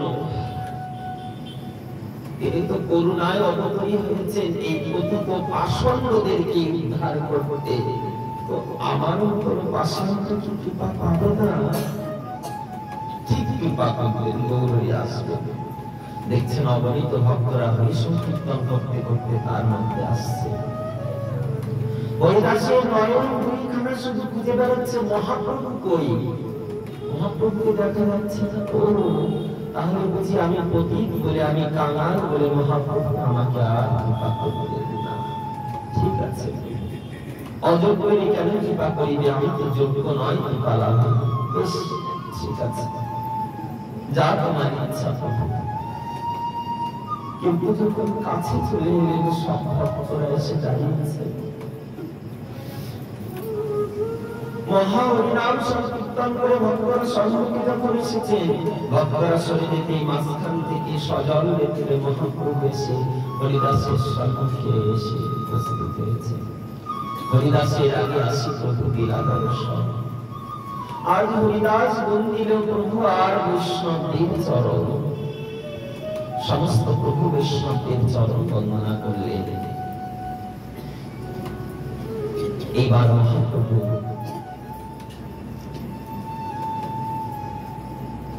হরিদাস ঠাকুরকে বলছে, প্রভু কহে হরিদাস কহ সমাচার। হরিদাস কহে প্রভু জোয়ার কা তোহার। আর বলার কিছু নাই, আগে তো বলেছি প্রভু জোয়ার কা তোহার। তোমার যা আজ্ঞা হবে, তোমার যা ইচ্ছা হবে, তোমার ইচ্ছাই তো শিরোধার্য। তুমি যা সিদ্ধান্ত নেবে সেটাই তো চরম সিদ্ধান্ত। তোমার সিদ্ধান্তের উপরে তো কেউ আমরা যেতে পারি না। ও দয়াময়, তোমার সিদ্ধান্ত সার, তাই জন্য বেশ তুমি যা সিদ্ধান্ত করো, আমার কিছু বলার নেই। মহাপ্রভু নির্দেশ করলেন। অঙ্গনে আরম্ভিলেন প্রভু মহাসংকীর্তন। বক্রেশ্বর প্রভু তথা বর্ণন। এবার রামানন্দ সার্বভৌম সবার আগে হরিদাসের গুরু প্রভু লাগিলেন। শোনো ভক্তরা, আমার হরিদাস, আমার প্রাণ, আমার হৃদয়ের ভিন্ন। কেন? সর্বহারা হয়েছে, সর্ব ছাড়া হয়েছে, কিন্তু নামকে ছাড়েনি। সবকিছুকে হারিয়েছে কিন্তু নামকে হারাতে দেয়নি। সবকিছুকে খুইয়েছে কিন্তু নামকে খোয়াতে দেয়নি। এত বড় নামের প্রতি নিষ্ঠা আমার হরিদাসের মধ্যে আছে, জানো? তাই জন্য নাম হরিদাস ঠাকুর। হরিদাস ঠাকুরকে মহাপ্রভু তার নিজের বদনে তার গুণগান করছে। হরিদাসের গুণ কহিতে প্রভু হইলেন পঞ্চমুখ। যত গাহে তত বারে প্রভুর মহাসুর বলছে। এই হরিদাস ঘর থেকে বাবা মনে করে দিয়েছে, তবু নাম ছাড়েনি।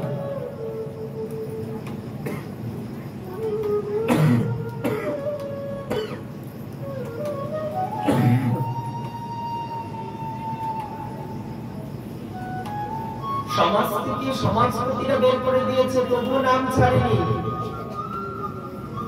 সর্বহারা হয়েছে, তবু নামকে হারাতে দেয়নি। এত তীব্র নিষ্ঠা, ভালোবাসা, অনুরাগ তার নামের প্রতি। পারবে আমার হরিদাসের মতন সর্বহারা হয়েও হা কৃষ্ণ বলে নয়ন জলে ভাসতে? পারবে হরিদাসের মতন সবকিছুকে হারিয়ে তবু মহানন্দে কৃষ্ণ নাম করতে?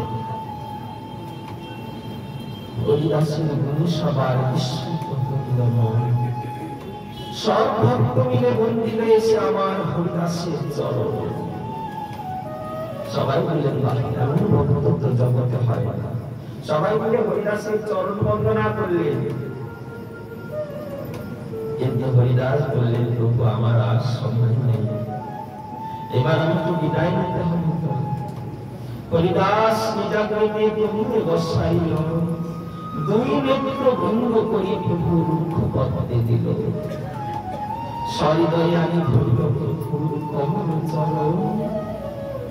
আর সব ভক্তের পদধূলি হইল তার মস্তকের ভূষণ। হরিদাস ঠাকুর তার সম্মুখে নিয়ে এসে মহাপ্রভুকে বসিয়েছেন।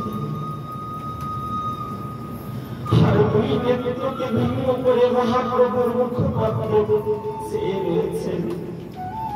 আর যেন ব্যঙ্গ মুখপত্রের মাধুরীমা পান করছে, মধু পান করছে। দর্শন কেমন করা দরকার?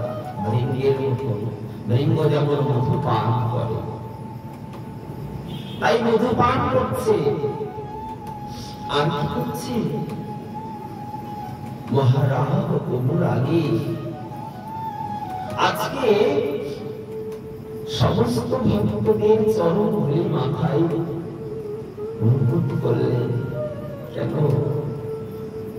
গৌর ভক্তরা, তোমাদের কৃপাতেই তো আমি গৌরের চরণ পাবো। শাস্ত্রে বলেন, ভক্ত কৃপা না পেলে ভগবানের কৃপাও পাওয়া যায় না।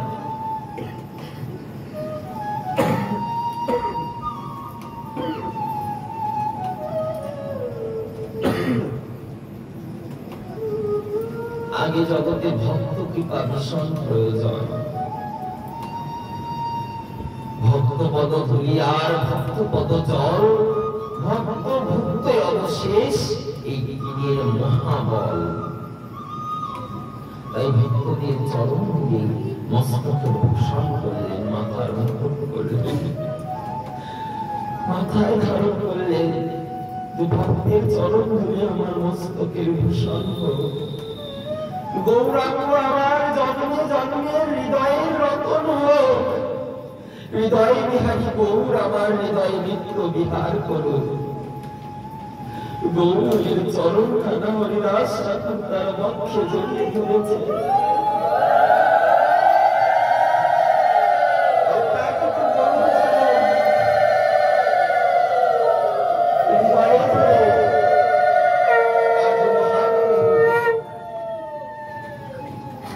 মুখ মাধুরী পান করছে।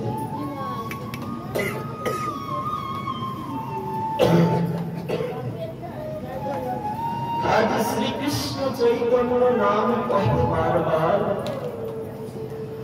প্রভু মতো মাধুরী পেয়ে আর নেত্রে জলাধার। শ্রীকৃষ্ণ চৈতন্য নাম করছে আর গৌরীর অপরূপ দর্শন করছে।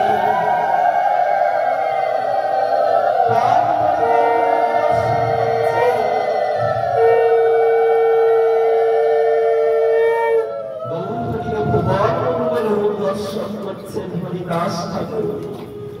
প্রভু মুখ মাধুরী পেয়ে আর নেত্রে জলাধার। প্রভুর মুখে মাধুরী পান করছে আর নেত্র দিয়ে জলাধার রয়েছে।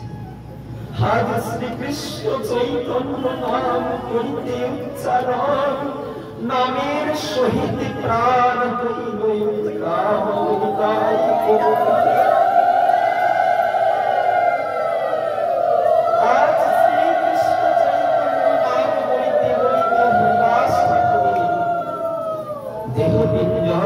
প্রাণটা বেরিয়ে চলে গেল।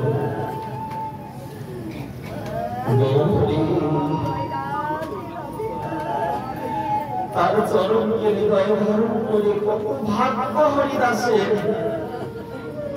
আজ শেষের দিনে তার চরণকে তিনি বক্ষে পেলেন। কত ভাগ্য যে শেষের দিনে বদন দিয়ে শ্রীকৃষ্ণ চৈতন্য নামটা গাইতে পারলেন। প্রাণ ভরে শ্রীকৃষ্ণ চৈতন্য নাম গাইতে গাইতে গৌরীর চরণে নিজের প্রাণকে সমর্পণ করলেন হরিদাস। কত ভাগ্য হরিদাসের। প্রাণ ভরে শেষের দিনে গৌর হরির অপরূপ রূপ দর্শন করতে করতে গেলেন তিনি। পাহাড় প্রতি দেখো, আজকে হরিদাস ঠাকুরের শেষ অবস্থা। ভক্তগণ দেখে আনন্দিত, বাহাবা গৌর, কত করুণা করো তুমি জীবকে। এই প্রতিজনাকেও তুমি চরণ দিয়ে কৃতার্থ করিলে, তাই তো তুমি পতিত পাবন করুণাবতার। কাঙালের ঠাকুর তুমি, তাই তো কাঙালের কাছে ছুটে সে কাঙালকে নিজের সর্বস্ব ধন চরণকে দান করে দিয়েছে। ভক্তরা বলছেন বাহ, মহাযোগেশ্বর পাই স্বাচ্ছন্দ্যে মরণ, বিশ্বের নির্বাণ সবার হইল স্মরণ। ইচ্ছা মৃত্যু, কিন্তু মহাপ্রভু কি বলছে জানো? না না, এ আমার হৃদয়ের রতন হরিদাস, দাও ওই হরিদাসকে আমার কাছে দাও। আজ হরিদাসের তনু প্রভু কলিতে উঠাইয়া, অঙ্গনে নাচেনে প্রভু প্রেমাবিষ্ট হইয়া। হরিদাসের মৃত তনু প্রভু কলিতে তুলে নিলেন, সেই অঙ্গনে প্রেমাবিষ্ট হয়ে মহাপ্রভু নৃত্য করলেন। আনন্দ নৃত্য শরীরে হাসছেন মহাপ্রভু। এতদিন ধরতে পারেনি, ভেদাভেদ ছিল, এতদিন কে জড়িয়ে নিতে পারেনি। উচ্চ নিজ বিচার জ্ঞান কত কিছুতে ভেদ হয়ে যায়, কিন্তু আজকে পেয়েছে হৃদয়ের রক্ষণকে, হৃদয়ে জড়িয়ে ধরেছে হরিদাসকে। চলে গেল রে আমার কৃষ্ণ বলা পাখিটা, চলে গেল। মহাপ্রভু কৃষ্ণ বলা পাখি হরিদাস ঠাকুর দেহ রেখেছে, সেই অসার দেহটাকে বুকে জড়িয়ে ধরে মহাপ্রভু আনন্দ অশ্রু ভাসিয়ে কান্না করে হরি সংকীর্তন করছে। আমার কৃষ্ণ বলা পাখি আর কৃষ্ণ বলবে না, কে আমাকে কৃষ্ণ বলে শোনাবে? জানি কেউ না কৃষ্ণ বললেও হরিদাস বলে। আস্তে হরিদাস চলে গেল, তাহলে আর কাকে নিয়ে থাকবো আমি? কার আশ্রয়ে, কার স্মরণে আমি যাব? হরিদাস আমার পিতৃতুল্য, আর আমি নিজেও অনাথ হয়ে গেলাম রে। তাই নিজে হরিদাসের সবশেষ পুত্রের ব্যবস্থা করলেন। বিমানে চড়াই মহাপ্রভুকে সমুদ্রে নিয়ে গেলেন। আগে মহাপ্রভু যাই কাঁদিতে কাঁদিতে, পাছে কৃষ্ণ যাই সব ভক্ত লয়ে সাথে। আর হরিদাস চলে গেল রে। হরিদাসের অসার্থ প্রভু সমুদ্রে স্নান করাইল। প্রভু বলে সমুদ্র আজ হইতে এই মহাতীর্থ হইল। আজ থেকে সমুদ্র মহাতীর্থ। আগে ছিল শুধু তীর্থ, কেন? সব নদী নালা এসে সমুদ্রে মিলিত, তাই সমুদ্র সবসময় পবিত্র তীর্থ। কিন্তু আজকে হরিদাসের অবগাহনে এই পুরীর সমুদ্র হয়ে যাবে মহাতীর্থ। হরিদাসের অগরু চন্দন দিয়ে স্নান করাই, ডোর করবার প্রসাদী বস্ত্র তাহার অঙ্গে দিলাম, অগরু চন্দন দিয়ে তাকে স্নান করাইলাম। তারে স্নান করায় তার পাদতল পেয়ে ভক্তগণ মহাপ্রভু তার অঙ্গে দিলেন প্রসাদী চন্দন। জগন্নাথের প্রসাদী চন্দন দিলেন। হরিদাস তোমার সর্বাঙ্গে আমি প্রসাদী চন্দন দিয়ে দিলাম, তুমি আমার জগন্নাথের প্রসাদ হয়ে যাও, জগন্নাথের পবিত্র প্রসাদে পরিণত হয়ে যাও। আজ সুন্দর করে তাকে সাজিয়ে দিয়েছে।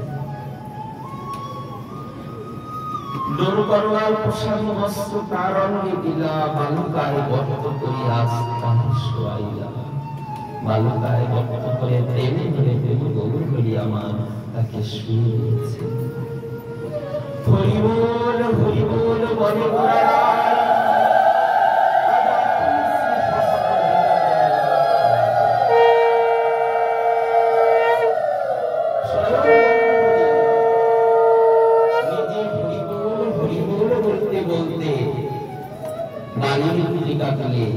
হরিদাসের গায়ে তার পিছনে চন্দ্র ভক্ত তারা হরিদাসকে দিলেন। তারে বালি দিয়া চৌদিকে পিণ্ডা বাঁধাইল, চৌদিকে পিণ্ডার মহা আবরণ করিল। তারে বেদি করি প্রভু করেন সংকীর্তন, আনন্দ নৃত্য কীর্তে ধরিল ভুবন।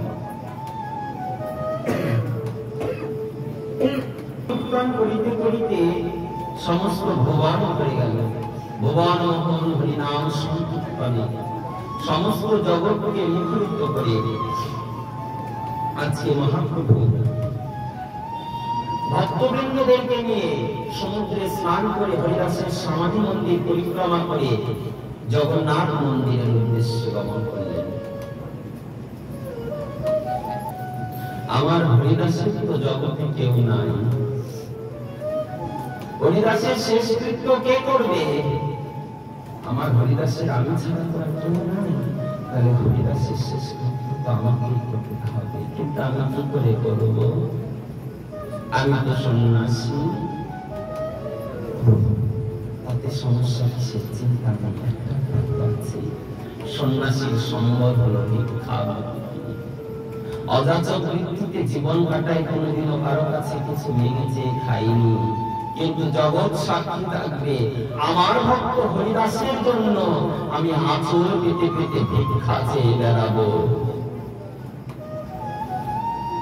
সবাইকে বলবো, হে ভক্তগণ, আমার হরিদাসের মহোৎসব করে যে যাহা পারো আনি দেখো তো আমার হরিদাসের মহোৎসব হবে, তোমরা যে যাহা পারো আমাকে দাও। আজ সব ভক্তরা যখন মহাপ্রভুর আহ্বান শুনছে, করুণামূর্তি আঁচলের ঝুলি পেতে পেতে ভক্তদের কাছে গিয়ে চাইছে ভিক্ষা। ভক্তরা কি আজ ঠিক থাকতে পারে? চামড়া তুলে যেন সর্বস্ব উজাড় করে ফেলে দিচ্ছে। না, আরো না, আরো না, আমার যত দেওয়ার আছে আমরা সব দিয়ে দেবো গৌরহরিকে। কেন? গৌরহরি তো আমাদেরকে সর্বস্ব দিয়েছে, তার ধন কাঁপাতে দুঃখ কিসে? তাই আরাধনার ধন, উপাসনার ধন গৌরাঙ্গকে সমর্পণ করলেন তার প্রতি। আজকে একটু ভেতরে জায়গা করে করে যারা আসছে জায়গা বসে যারা ব্যবস্থা করবে, পিছনের দিকে জায়গা আছে, সবটাই ব্যবস্থা আছে, অসুবিধা হবে না। আপনারা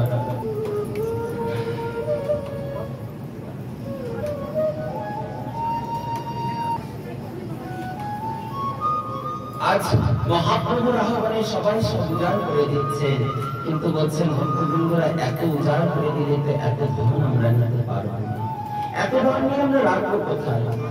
স্বরূপ দামোদর মহাপ্রভুকে নিষেধ দিল, বলেন প্রভু এক এক দ্রব্যে এক এক গুঞ্জা করে ভিক্ষা দিন, তাহলেই যথেষ্ট। চারজন বৈষ্ণব চারজন পিছড়া গেলে ভিক্ষা কার্য সম্পন্ন করলেন। আর সমস্ত ভিক্ষার দ্রব্য নিয়ে মন্দিরে তার রন্ধন করে হরিদাসের মহোৎসবের আয়োজন হল। মহাপ্রভু নির্দেশ করলেন, যাও এই বঙ্গভূমির ভারত ভূমির কোন ভক্ত বৈষ্ণব যেন বাকি না থাকে, সবাই যেন প্রসাদ পায়। যত সাধু বৈষ্ণব আছে সবাইকে আহ্বান করো, সবাই যেন আসে আমার হরিদাসের মহোৎসবে প্রসাদ পায়। সবাই হরিদাসের মহোৎসবে প্রসাদ পাওয়ার জন্য আপনি মহাপ্রভু সকল ভক্তরে বসাইলেন সারি সারি, আপনি পরিবেশন করেন মহাপ্রভু লইয়া জনাচারী। চারিজন ভক্ত নিয়ে মহাপ্রভু নিয়ে পরিবেশন করতে লাগলেন। কেন আমার হরিদাসের তো কেউ নেই, কে পরিবেশন করবে? আমি নিজে পরিবেশন করব। নিজে পরিবেশন করতে লেগে পড়েছেন। কিন্তু মহাপ্রভু হস্তে অল্পনা আসে এক এক জনার পাঠক পঞ্চ জনার পরিবেশে স্বরূপ দামোদর বলেন, আপনি দর্শন করবেন। আমরা জনাচারী ভক্ত মিলে পরিবেশন করছি প্রভু, তাই জন্য জনাচারী ভক্ত মিলে পরিবেশন করা শুরু করলেন। মহাপ্রভু বসে দর্শন করছেন, সবাই আছেন, কিন্তু প্রভু না খাইলে কেহ না করে পূজন। সেই দিন প্রভু ছিল কাশী মিশ্রের ঘরে নিমন্ত্রণ, সেই দিন প্রভু নিমন্ত্রণ ছিল কাশী মিশ্রের ঘরে, তাই প্রভু সেবা করতে পারবেন না। ভক্তরা প্রভু ছাড়া তো সেবা হবে না। আপনি কাশী মিশ্রণ করে সকলেই বুঝিল, তাই বহু বহু দ্রব্যে ভরিয়া প্রভুর জন্য পাঠাইল।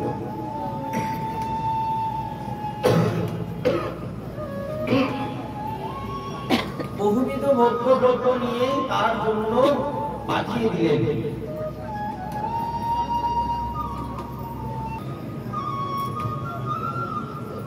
সমস্ত প্রসাদ নিয়ে মহাপ্রভুকে দিলেন।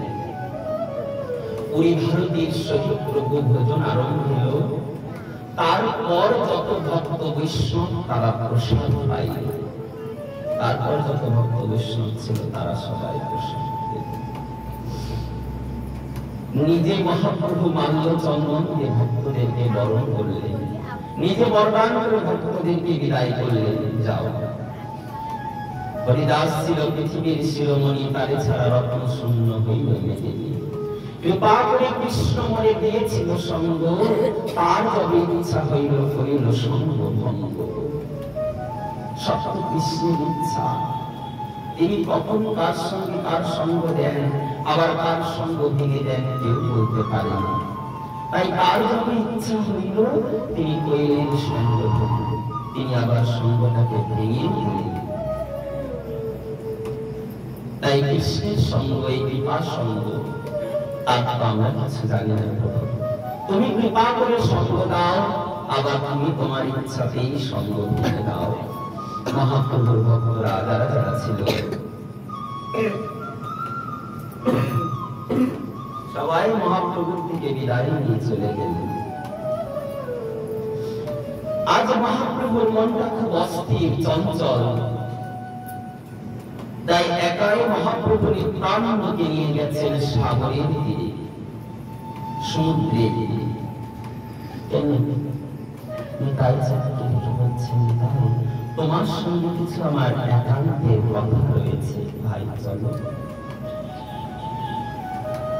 নিতাই চার গেছে সাগরের কিনারে বসে মহাপ্রভু নিতাইকে বলছেন, নিতাই ভাই অনেক আজ অনেকদিন হলো তোমরা লীলাচলে এসেছ। আমার ইচ্ছা তোমরা লীলাচল ত্যাগ করো। তোমরা লীলাচল ছেড়ে নবদ্বীপ ফেরত যাও। নিত্যানন্দের মাথায় যেন বজ্রাঘাত হয়ে পড়ল। যার সঙ্গ করার জন্য, যার জন্য সবকিছু ছেড়ে ত্যাগ করে আজকে লীলাচলে এসে আমরা পড়ে রয়েছি, সেই করুণামূর্তি শ্রী গৌরাঙ্গ বলছে আমাদেরকে ফেরত যেতে। কোথায় ফেরত যাব? নবদ্বীপে ফেরত যাও তোমরা। নবদ্বীপে, নবদ্বীপ ত্যাগ করে এসেছি আমরা। সবকিছু ত্যাগ করে তোমার সঙ্গ করার জন্য তোমার সঙ্গে এসেছি, আর তুমি বলছো আমাদেরকে ফেরত যেতে।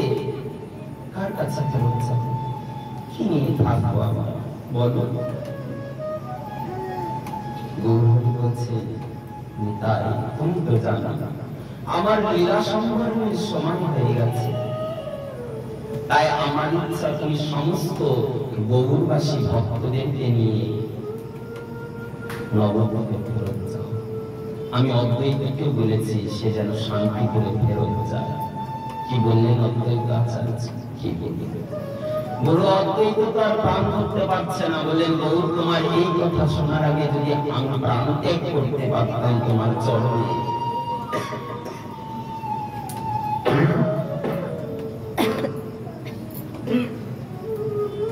প্রাণটাও চলে যেত এর আগে, তাও হতো, কিন্তু তোমাকে ছেড়ে চলে যেতে হবে এই বাক্য কর্ম দিয়ে স্মৃতি গ্রাহ্য নয়। কিন্তু গৌরের ইচ্ছাই শিরোধার্য, কিছু করার নেই। বললেন ঠিক বলেছে প্রভু, আমরা কখনো কিছু শুনতে পারি না, শুধু কষ্ট দিই, কাদা কাদা। তোমার সেবা করতে পারি না, তোমার সঙ্গ দিতে পারি না, আমাদের তোমার সঙ্গে থাকার কোনো যোগ্যতাই নেই। ঠিক আছে প্রভু, আমরা চলে যাব, যেমনই হোক না কেন, যত কষ্ট হোক না কেন, আমরা চলে যাব। নিতাই চাঁদ দিয়ে গৌরবাসী ভক্তদেরকে বললেন, শোনো, মহাপ্রভু নির্দেশ দিয়েছে সবাই, আমাদের সবাইকে নবদ্বীপে ফেরত যেতে হবে, আর মহাপ্রভুর সঙ্গে থাকা হবে না। গৌরবাসীরা বলছেন, গৌরহরি বললেন আমাদেরকে চলে যেতে। হ্যাঁ, গৌরহরি নিজেই বললেন আমাদেরকে চলে যেতে। আচ্ছা, গৌরহরি কি আমাদের কথা মনে পড়ে না? গৌরহরি কি আমাদের কথা স্মরণ হবে না? কেন স্মরণ হবে? কি করেছি আমরা? প্রভুকে তো আমরা কখনো জীবনে সুখী দিতে পারিনি। বেশ, চলো শেষবারের মতন গৌরীকে দর্শন করে আসি। সাগরের তীরে মহাপ্রভু আছে, সবাইকে মহাপ্রভুর সঙ্গে দেখা করে প্রণাম করে এলেন। প্রভু তুমি ভালো থেকো, আমরা নবদ্বীপে ফেরত যাচ্ছি। মহাপ্রভু বললেন, নিতাই তুমি নবদ্বীপে ফেরত যাও। নবদ্বীপ হয়ে তোমার এক চক্রাভূমি, শান্তিপুর সব জায়গায় হরিনামের দীপশিখা জ্বালিয়ে রাখো। কেন? এই নামে জীবের তমসাচ্ছন্নতা কেটে যায়, কিন্তু নামকে বন্ধ করা যাবে না। অজ্ঞানং তিমিরন্ধস্য জ্ঞানাঞ্জন শোলকায়া। এই অজ্ঞান সংসারের মধ্যে একমাত্র নাম প্রেমের আলোক পারে জীবকে জাগ্রত রাখবে। এই যে রাত হয়েছে, অন্ধকার হয়েছে, আলো জ্বালানো হয়েছে, অন্ধকার দূর হয়ে গেছে, তাই না?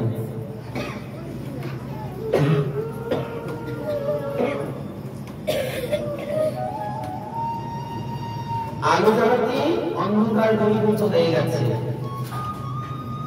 গোটায় আলো প্রকাশিত হয়ে গেছে।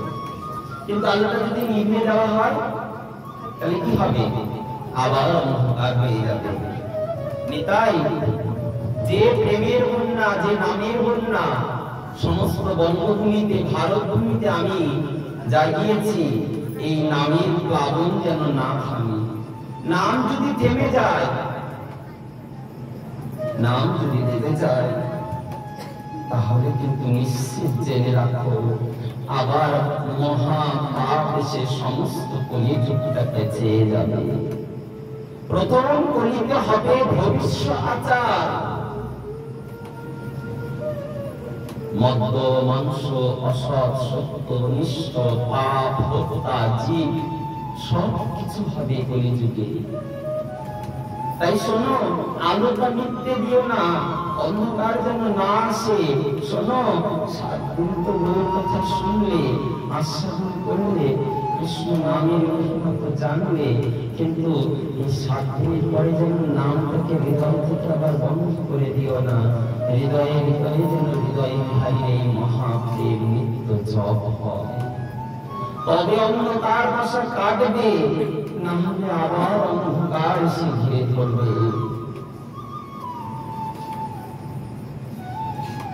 সবাইকে বললেন, যাও যাও আমার গৌরবাসী, সমস্ত গৌরভূমিতে তোমরা হরিনাম সংকীর্তনের আলো শিখা জ্বালিয়ে রাখো।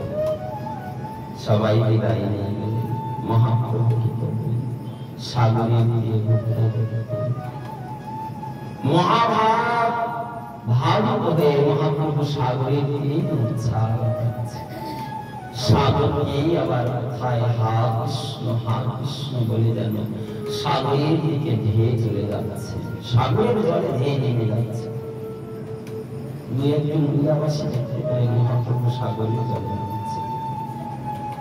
সকালে বসে গেছেন মহাপ্রভু, সকাল গড়িয়ে দুপুর গড়িয়ে সন্ধ্যা হয়ে গেল।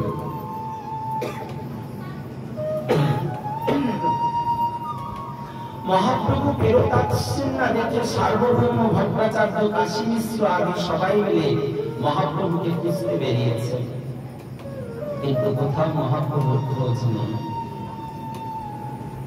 চতুর্দিকে খুঁজে খুঁজে মহাপ্রভুকে পাওয়া যাচ্ছে না। একদিন উড়িয়াবাসী বললেন, আমি না সকালে মহাপ্রভুকে সাগরের জলে নামতে দেখেছি, তারপর আর দেখিনি। সবাই তাই সাগরকে ঘিরে ঘুরছেন, কিন্তু থাকলেন মহাপ্রভু। মহাভাব স্বরূপ জলে নেমে সেখানে নিশ্চিত হয়ে শরীর ভাসিয়ে দিয়েছেন। একজন জেলে ভাই তার জালে প্রভুকে ধরেছেন। জেলে ভাই জাল খুলে দেখছে খুব ভারী কিছু আগাচ্ছে, টেনে নিয়ে দেখছে একটা অসার দেহ, নারী স্তম্ভ আছে, শ্বাস প্রশ্বাস চলছে। ভালো করে কান যখন লাগিয়েছে দেখছে মুখ থেকে শুধুই কৃষ্ণ কৃষ্ণ নাম ধ্বনি হচ্ছে। আচ্ছা, দেখি মানুষ নাকি কোনো উপদেবতা? কে বুঝতে পারছি না, কিন্তু এর বদলে তো কৃষ্ণ নাম হচ্ছে। উত্তম কেউ হবে হয়তো। বুঝতে বুঝতে কাশী মিশ্র সার্বভৌম পণ্ডিত তারা সন্ধান পেয়ে মহাপ্রভুকে সেখান থেকে উদ্ধার করে নিয়ে এলেন। মহাপ্রভুকে সেখান থেকে উদ্ধার করে কাশী মিশ্রের আলয়ে এনে রাখা হল। সন্ধ্যেবেলায় রায় রামানন্দ শরৎ দামোদরের সঙ্গে মহাপ্রভু বসেছেন। রায় রামানন্দকে বলছেন, সখী, রায় রামানন্দকে বলছেন, সখী, কখন কৃষ্ণ কথা, কৃষ্ণ কথা শুনলে জোড়ায় এ হৃদয় ব্যথা, সই করুণা কৃষ্ণ কথা, একটু শ্যামনাম শোনাও না সই। বেশভাষাটাই মহাপ্রভুর অভিলাষ ব্রজের ব্রজরসে কৃষ্ণ রস মাধুর্যকে প্রকাশ করে শোনাতে শুরু করলেন। সেই রস মাধুর্য কথায় আনন্দের সহিত আস্বাদন করছে এখন মহাপ্রভুর কণ্ঠা দিন দিন বাড়ছে। কেন? হরিদাস চলে গেছে, মহাপ্রভু ভেবেই নিয়েছে আর বেশি দিন আমি থাকবো না।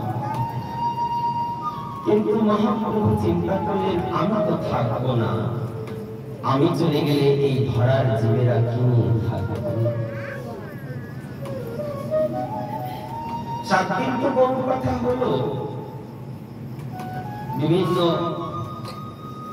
বাধা সংঘাত আদির মধ্যে ভগবানের কথা সপ্তম দিবসে পরিপূর্ণতায় বিশ্রাম হতে চলেছে। তো মহাপ্রভু চিন্তা করলেন, 7 দিন তো শোনা হলো, এবার কাল থেকে কি হবে?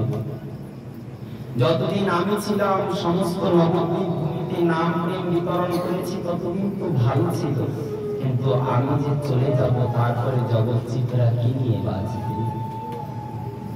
এই বলিতে বলিতে মহাপ্রভু সিদ্ধান্ত বিচার করলেন।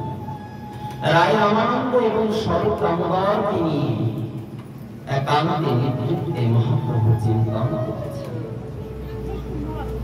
কি সিদ্ধান্ত হতে পারে? হঠাৎ করে মহাপ্রভু সর্ব অঙ্গ হর্ষিত হয়ে গেল, আর হর্ষিত হয়ে বলছেন, হর্ষে প্রভু কহে শোনো স্বরূপ, হর্ষে প্রভু কহে শোনো স্বরূপ রামানন্দ।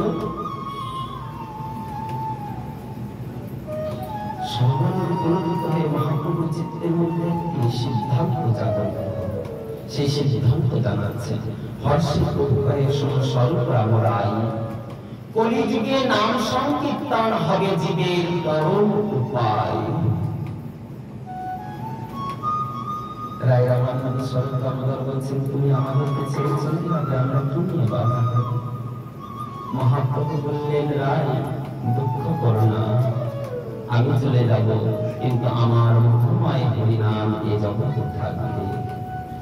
হর্ষে প্রভু কহে শোনো স্বরূপ রাম রায়, কলিযুগে নাম সংকীর্তন হবে জীবের পরম উপায়। এই কলিযুগে একমাত্র পরম উপায় হবে হরিনাম সংকীর্তন। সংকীর্তন যজ্ঞে যেবা করে কৃষ্ণ আরাধন, সেই সে সুমেধা পায় শ্রীকৃষ্ণ চরণ।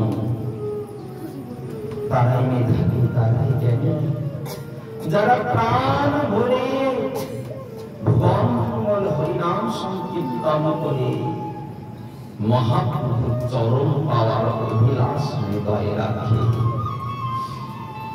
তাই বললেন, সংকীর্তন যজ্ঞে যেবা করে কৃষ্ণ আরাধন, সেই সে সুমেধা পায় শ্রীকৃষ্ণের চরণ। নাম সংকীর্তন হইতে হয় সর্বশুভদয়, কৃষ্ণের প্রেমের উল্লাস, সর্ব অনর্থের নাশ। নামের কত মহিমা জানো? কি হয়? মহাপ্রভু বললেন, নাম নিলে কি হয় জানো না? চেত দর্পণ মার্জনম ভব মহাদাবাগ্নি নির্বাপনম। এই নামের মহিমা আছে। এই নাম চিত্তরূপী দর্পণকে মার্জন করে আমাদের মধ্যে থাকা ত্রিতাপ জ্বালাকে নিবৃত্ত করে হৃদয়ে কৃষ্ণ অনুরাগ জাগায়। নামের স্বভাব, ইহা নামের চরিত্র। ব্যবহৃত হইলে না ছাড়ে আপন প্রভাব। নাম একবার যদি ব্যবহার হয়ে গেছে, প্রয়োগ হয়ে গেছে, বদন দিয়ে উচ্চারণ হয়ে গেছে কৃষ্ণ নাম, ওই নাম উচ্চারণ হয়েছে মানে ওই তার তেজ প্রকাশ করবে। তাই মহাভাব শিরোমণি শ্রী গৌরাঙ্গ প্রকাশ করলে নাম করো। নাম নাম ধায়কে নাম নাম ন সময় ন কাল চ বিদ্যতে। নামে কোন স্থান কাল পাত্রের কোন বিভাগ নেই। নাম নাম বহুধা, অনেক নাম, অনেক লোকের বাঞ্ছা, অনেক প্রকার। তাই কৃপাতে করিলেন প্রভু নামে প্রচার। খাইতে শুইতে নাম যথা কথা লয়, দেশ কালের বিচার নাহি, তাতে জীবের সর্বসিদ্ধি হয়। নামে সর্বশক্তি দিলেন প্রভু করিয়া বিভাগ, কিন্তু মোদের দুর্দৈব নামের না হয় অনুরাগ। রায় রামানন্দ সর্বদামোদর হচ্ছে তাই নামের দ্বারা কেন সম্মানী পূর্বক আমি সনাতন গোস্বামী পাত্র বলেছিলাম, ভজনের মধ্যে শ্রেষ্ঠ নববিধা ভক্তি, কৃষ্ণ প্রেম, কৃষ্ণ দিতে ধরে মহাশক্তি। তার মধ্যে শ্রেষ্ঠ হল নাম সংকীর্তন, নিরাবাধে নাম লইলে পাইবে প্রেম ধন। যদি নিরাপরাধ চিত্তে কৃষ্ণ নাম নিতে পারো তাহলে অবশ্যই প্রেম ধন পাবে। কেন? নামের মধ্যে এই জগতে আর কোনো ভজন পদ্ধতি নাই, নামের থেকে শ্রেষ্ঠ আর কোনো ভজন পন্থা নাই। তাই জন্য শাস্ত্রী বললেন প্রাণ ভরে মহাপ্রভুর এই নাম আমাদেরকে গাইতে হবে। রায় রামানন্দ বললেন, সহদামোদর বললেন, প্রভু বলুন না কি রূপে নাম লইলে জীবের চিত্তে প্রেমের উপজয়। মহাপ্রভু বললেন, বেশ, তাহার লক্ষণ 16 সর্বপ্রাণ রায়। তার লক্ষণটা হলো কি রূপে নাম লইলে হয় প্রেম উপজয়, প্রেমের জাগরণ হয়, প্রেমের প্রকাশ হয়। কি রূপে নাম নিতে হয় জানো? শিক্ষা সাধনের তৃতীয়স্তকে বললেন, তেনাদপি শুনেছেন তরুণের সহিষ্ণু নন, অমানীন মানদীন কীর্তনীয় সদা হরি। তেনাপেক্ষাহীন হয়ে লহ কৃষ্ণ নাম, দুই প্রকারের সহিষ্ণু যেন বৃক্ষ সম। বৃক্ষ যেমন কাটিলেও কিছু না বলায়, মরিয়া যায় তবু জল না মানায়। গাছ কেমন সহিষ্ণু, মরে যাবে তবু কারো কাছে জল চাইবে না। তৃণ কেমন, তাকে খুঁজে পিছে চলে গেলেও যেমন সে কখনো মাথা তুলে কারো প্রতিবাদ করবে না, কারো সঙ্গে বিরোধিতা করবে না, লড়াই করবে না। ঠিক তেমনি এই নামের মহিমা। যদি নাম ব্যবহার হয়, যদি নাম প্রকাশ হয়,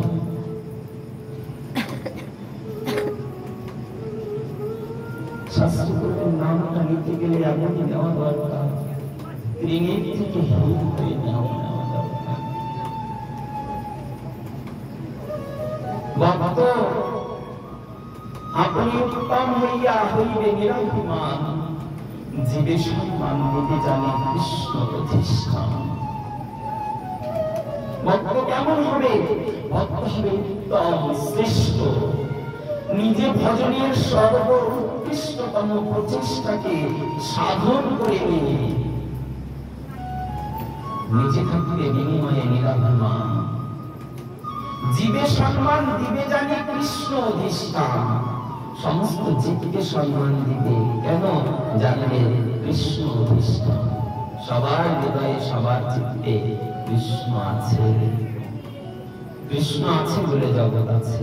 তাই জন্য বললে উত্তম হয়ে জীবকে হতে হবে এমনই নিরাভিমান।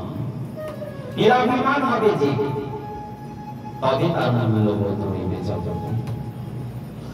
আজকে মহাপ্রভু কৃপাপার্শ্ব রায় রামানন্দ সর্বদামোদরকে বললেন, শোনো তাই তোমরাও সদা সর্বদা উত্তম হইয়া ভজ কৃষ্ণ, কিন্তু নিরাভিমান, কিন্তু সদা সর্বদা নিরাভিমান। নামং ন কাঙ্ক্ষতি ইতি মাত্র ফলম। আর নামের দ্বারা কোন রকম আকাঙ্ক্ষা হৃদয়ে রেখো না, কোন কিছু পাওয়ার, কোন কিছু প্রাপ্তির, কোন কিছু আশাটা হৃদয়ে রেখো না। কেন? নামের দ্বারা যে কিছু পাবে এই অভিলাষ এলে পরে নামের শেষ। মহাপ্রভু তাই বললেন, শুনুন, নাম করবে চিত্তে কেমন ভাব রাখবে? না ধনম না জনম না কবিতা সুন্দরী বা জগদীশ কামরে মম জন্ম জন্ম ঈশ্বরে ভবতার অহমতি। ধন চাই না, জল চাই না, কবির পাণ্ডিত্য চাই না, আমার অভিলাষ আমি জন্ম জন্ম ধরে যেন মহাপ্রভুর চরণে অহমতিকে প্রেম ভক্তি লাভ করতে পারি। মহাপ্রভুর চরণে অহমতিকে প্রেম ভক্তি বই যেন দ্বিতীয় কোন অভিলাষ ইচ্ছা আমার চিত্তে না আসে। তাই মহাপ্রভু আজ মহাভাব শিরোমণি হয়ে সমস্ত ভক্তবৃন্দের মধ্যস্থলে বসে ভক্তদের কাছে অনুমতি চাইছে। ভক্তগণ, উত্তম পন্থা বলে গেলাম, ইহা স্থির হইয়া ভজ দিয়া যাবে। যাও, তোমাকে বললাম এই মহামন্ত্রের উপায়, এটা স্থির হয়ে নিজ নিজ ঘরে গিয়ে তোমরা ভজন করো। ইহাতেই সর্বসিদ্ধি হইবে সকল। এই নাম হইতে সর্বসিদ্ধি সকল প্রাপ্ত হবে। এই নাম হইতে জীবের চিত্তে প্রেমের জাগরণ, এই নামের দ্বারাই জীব সেই মহাপ্রেমকে পর্যন্ত লাভ করবে। শোনো, তাই সবাই নিরাভিমান নিরহংকারী হয়ে মহাপ্রভুর প্রেমে ভেসে মহাপ্রভুর দায়িত্ব কর্তব্য করুন বোধে নিমিত কৃষ্ণ নাম নাম মহানাম ধায়তে যত প্রিয়ম সর্বজ্ঞানম ন প্রাপ্ততে ঐশ্বর্যম। কোন ধন জপ ঐশ্বর্য তার কাছে মূল্য রাখে না। ধনজন নাহি মানব কবিতা সঙ্গত। শুদ্ধ ভক্তি দেহ মরে কৃষ্ণ কৃপা করি। কৃষ্ণ যেন আমাকে কৃপা করে শুদ্ধ ভক্তি দেয়, এই অভিলাষটাই জন্ম জন্ম ধরে যেন জীবের চিত্তে থাকে, এই ইচ্ছাই যেন জীবের মনে থাকে। এই জ্ঞান রেখে, এই ধ্যান রেখে ভজন করো। ভজনের যেন সর্বোৎকৃষ্ট প্রাপ্তি হয় অহৈতুকী প্রেম ভক্তি। ন ধন ন জন, ধন জন না কবিতা সুন্দরী বা জগদীশ, না কবির পাণ্ডিত্য লাভের জন্য নাম করো, না সুন্দরী রমণী পত্নী পাওয়ার জন্য নাম করো, না তুমি ভগবানকে লাভ করার জন্য লাভ করো। কেন? অনুরাগী ভক্তরা কিন্তু ভজন করে তারা ভগবানকে চায় না। প্রেমিক ভক্তরা চায় ভজন করে আমি যেন ভগবানের প্রেমটুকু পাই। কেন? প্রেম পেলেই তো ভগবান প্রেমেতেই বশীভূত। ভগবানকে পেতে গেলে বহু সাধনার প্রয়োজন, কিন্তু কোন প্রকারে যদি একবার ভগবানের প্রেম লাভ করতে পারি, তাহলে জগতে আর কিছু পাওয়ার চাওয়ার প্রয়োজন হবে না। সমস্ত অসাধ্য বস্তু কেন, জগৎ আরাধ্য ভগবান পর্যন্ত তখন সাধ্য সহজ সার হয়ে যায়। তাই জন্য আজকে মহাপ্রভু সব ভক্তদেরকে নিয়ে তার শেষ উদ্দেশ্য প্রেম ভক্তি বিনা ব্যর্থ পবিত্র জীবন দাস করি বেতন মুড়ে দেহে প্রেম ধন। জানলে জন্ম জন্ম ধরে জীবের একমাত্র সম্বল হলো এই প্রেম ধন। মহাপ্রভু চরণে প্রার্থনা করবে, প্রভু আমি যেন তোমার জন্য দাস হয়ে নিত্য সেবা করতে পারি, আর তোমার যে দাস হয়ে সেবা জ্ঞানের বিনিময়ে প্রাপ্তি, সেই প্রাপ্তি যেন একমাত্র প্রেম প্রাপ্তি হয়, আর দ্বিতীয় কোনো বিষয় নয়। তাই সেই প্রেম প্রাপ্তির জন্য মহাপ্রভুর প্রেম অভিলাষিত সেই মহৎ পিপাসা তুষার আমরা লাভ করব। আর চৈতন্য মহাপ্রভু অমৃতময় দিব্য সারাৎসার সমস্ত ভক্তদেরকে শেষ উপদেশ দান করলেন। এরপরে মহাপ্রভু তার নিত্যলীলা আবিষ্কে 12 বৎসর গম্ভীরাই থেকে তার প্রাণনাথ ব্রজেন্দ্র নন্দন সেই জগন্নাথের সঙ্গে তিনি নিজেকে বিলীন করে দিয়েছেন। এই জগৎ গৌরহরিকে তখন থেকে হারিয়ে ফেলেছেন, কিন্তু পেয়েছেন তার দেওয়া মত আর তার দেখানো পথ। তার মত কৃষ্ণ নামে জীবের সার, তার পথ কৃষ্ণ সেবায় জীবনের শ্রেষ্ঠ কর্ম, এটা দেখিয়ে দিয়ে গেছে। সেই মত এবং সেই পথকে অনুসরণ করে আমরা যেন নির্মিত আর ভজনের পথে চলতে পারি। আমাদের মহাপ্রভুর চরণে এই প্রার্থনা করি, করুণা ধনময় ভগবান যেন আমাদের এই অযোগ্য দেহের দ্বারা তার সেবা করিয়ে নেয়। আমাদের অযোগ্য আশার দেহ, এই নিজ দেহ, এই নিজ হস্ত যেন গৌরীর সেবায় লাগে, না হলে আমাদের মনুষ্য জন্মটা সম্পূর্ণ বৃথায় হারিয়ে গেল। তাই মনুষ্য জন্মের মূল্যবোধ রাখার জন্য শাস্ত্র বলেন আমাদেরকে নিত্য এই ভগবত নাম যাপন। আজ আমাদের সপ্তদিবসীয় চৈতন্য চরিতামৃত সপ্তাহযুক্ত এখানে বিশ্রাম। হৃদয় বিহারী শ্রী চৈতন্য যেন নিত্য আমাদের হৃদয়ে বিহার করেন। তার নাম প্রেমকে যেন তিনি আমাদের হৃদয়ে কখনো বিশ্রাম যেতে না দেয়। অখণ্ড অপরাধিত অনন্য কৃষ্ণ নাম যেন আমাদের হৃদয়ে সে সদা সর্বদা গে আনন্দে উদ্বুদ্ধ করে রাখি। সেই প্রার্থনা আমরা হৃদয়ে রাখি।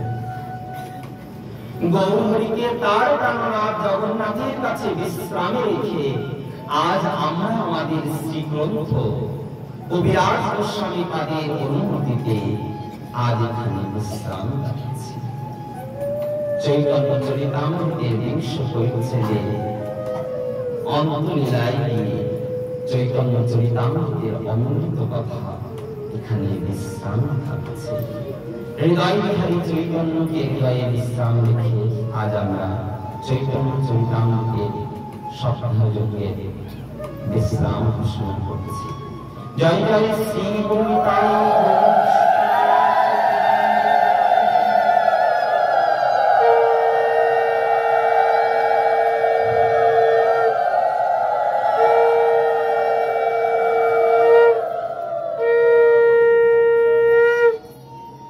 বছরের অপেক্ষার পর আবার 7 দিবসের যজ্ঞের 7 দিন হয়ে গৌর কথা আস্বাদনের রস আস্বাদন আজ আমাদের শেষ।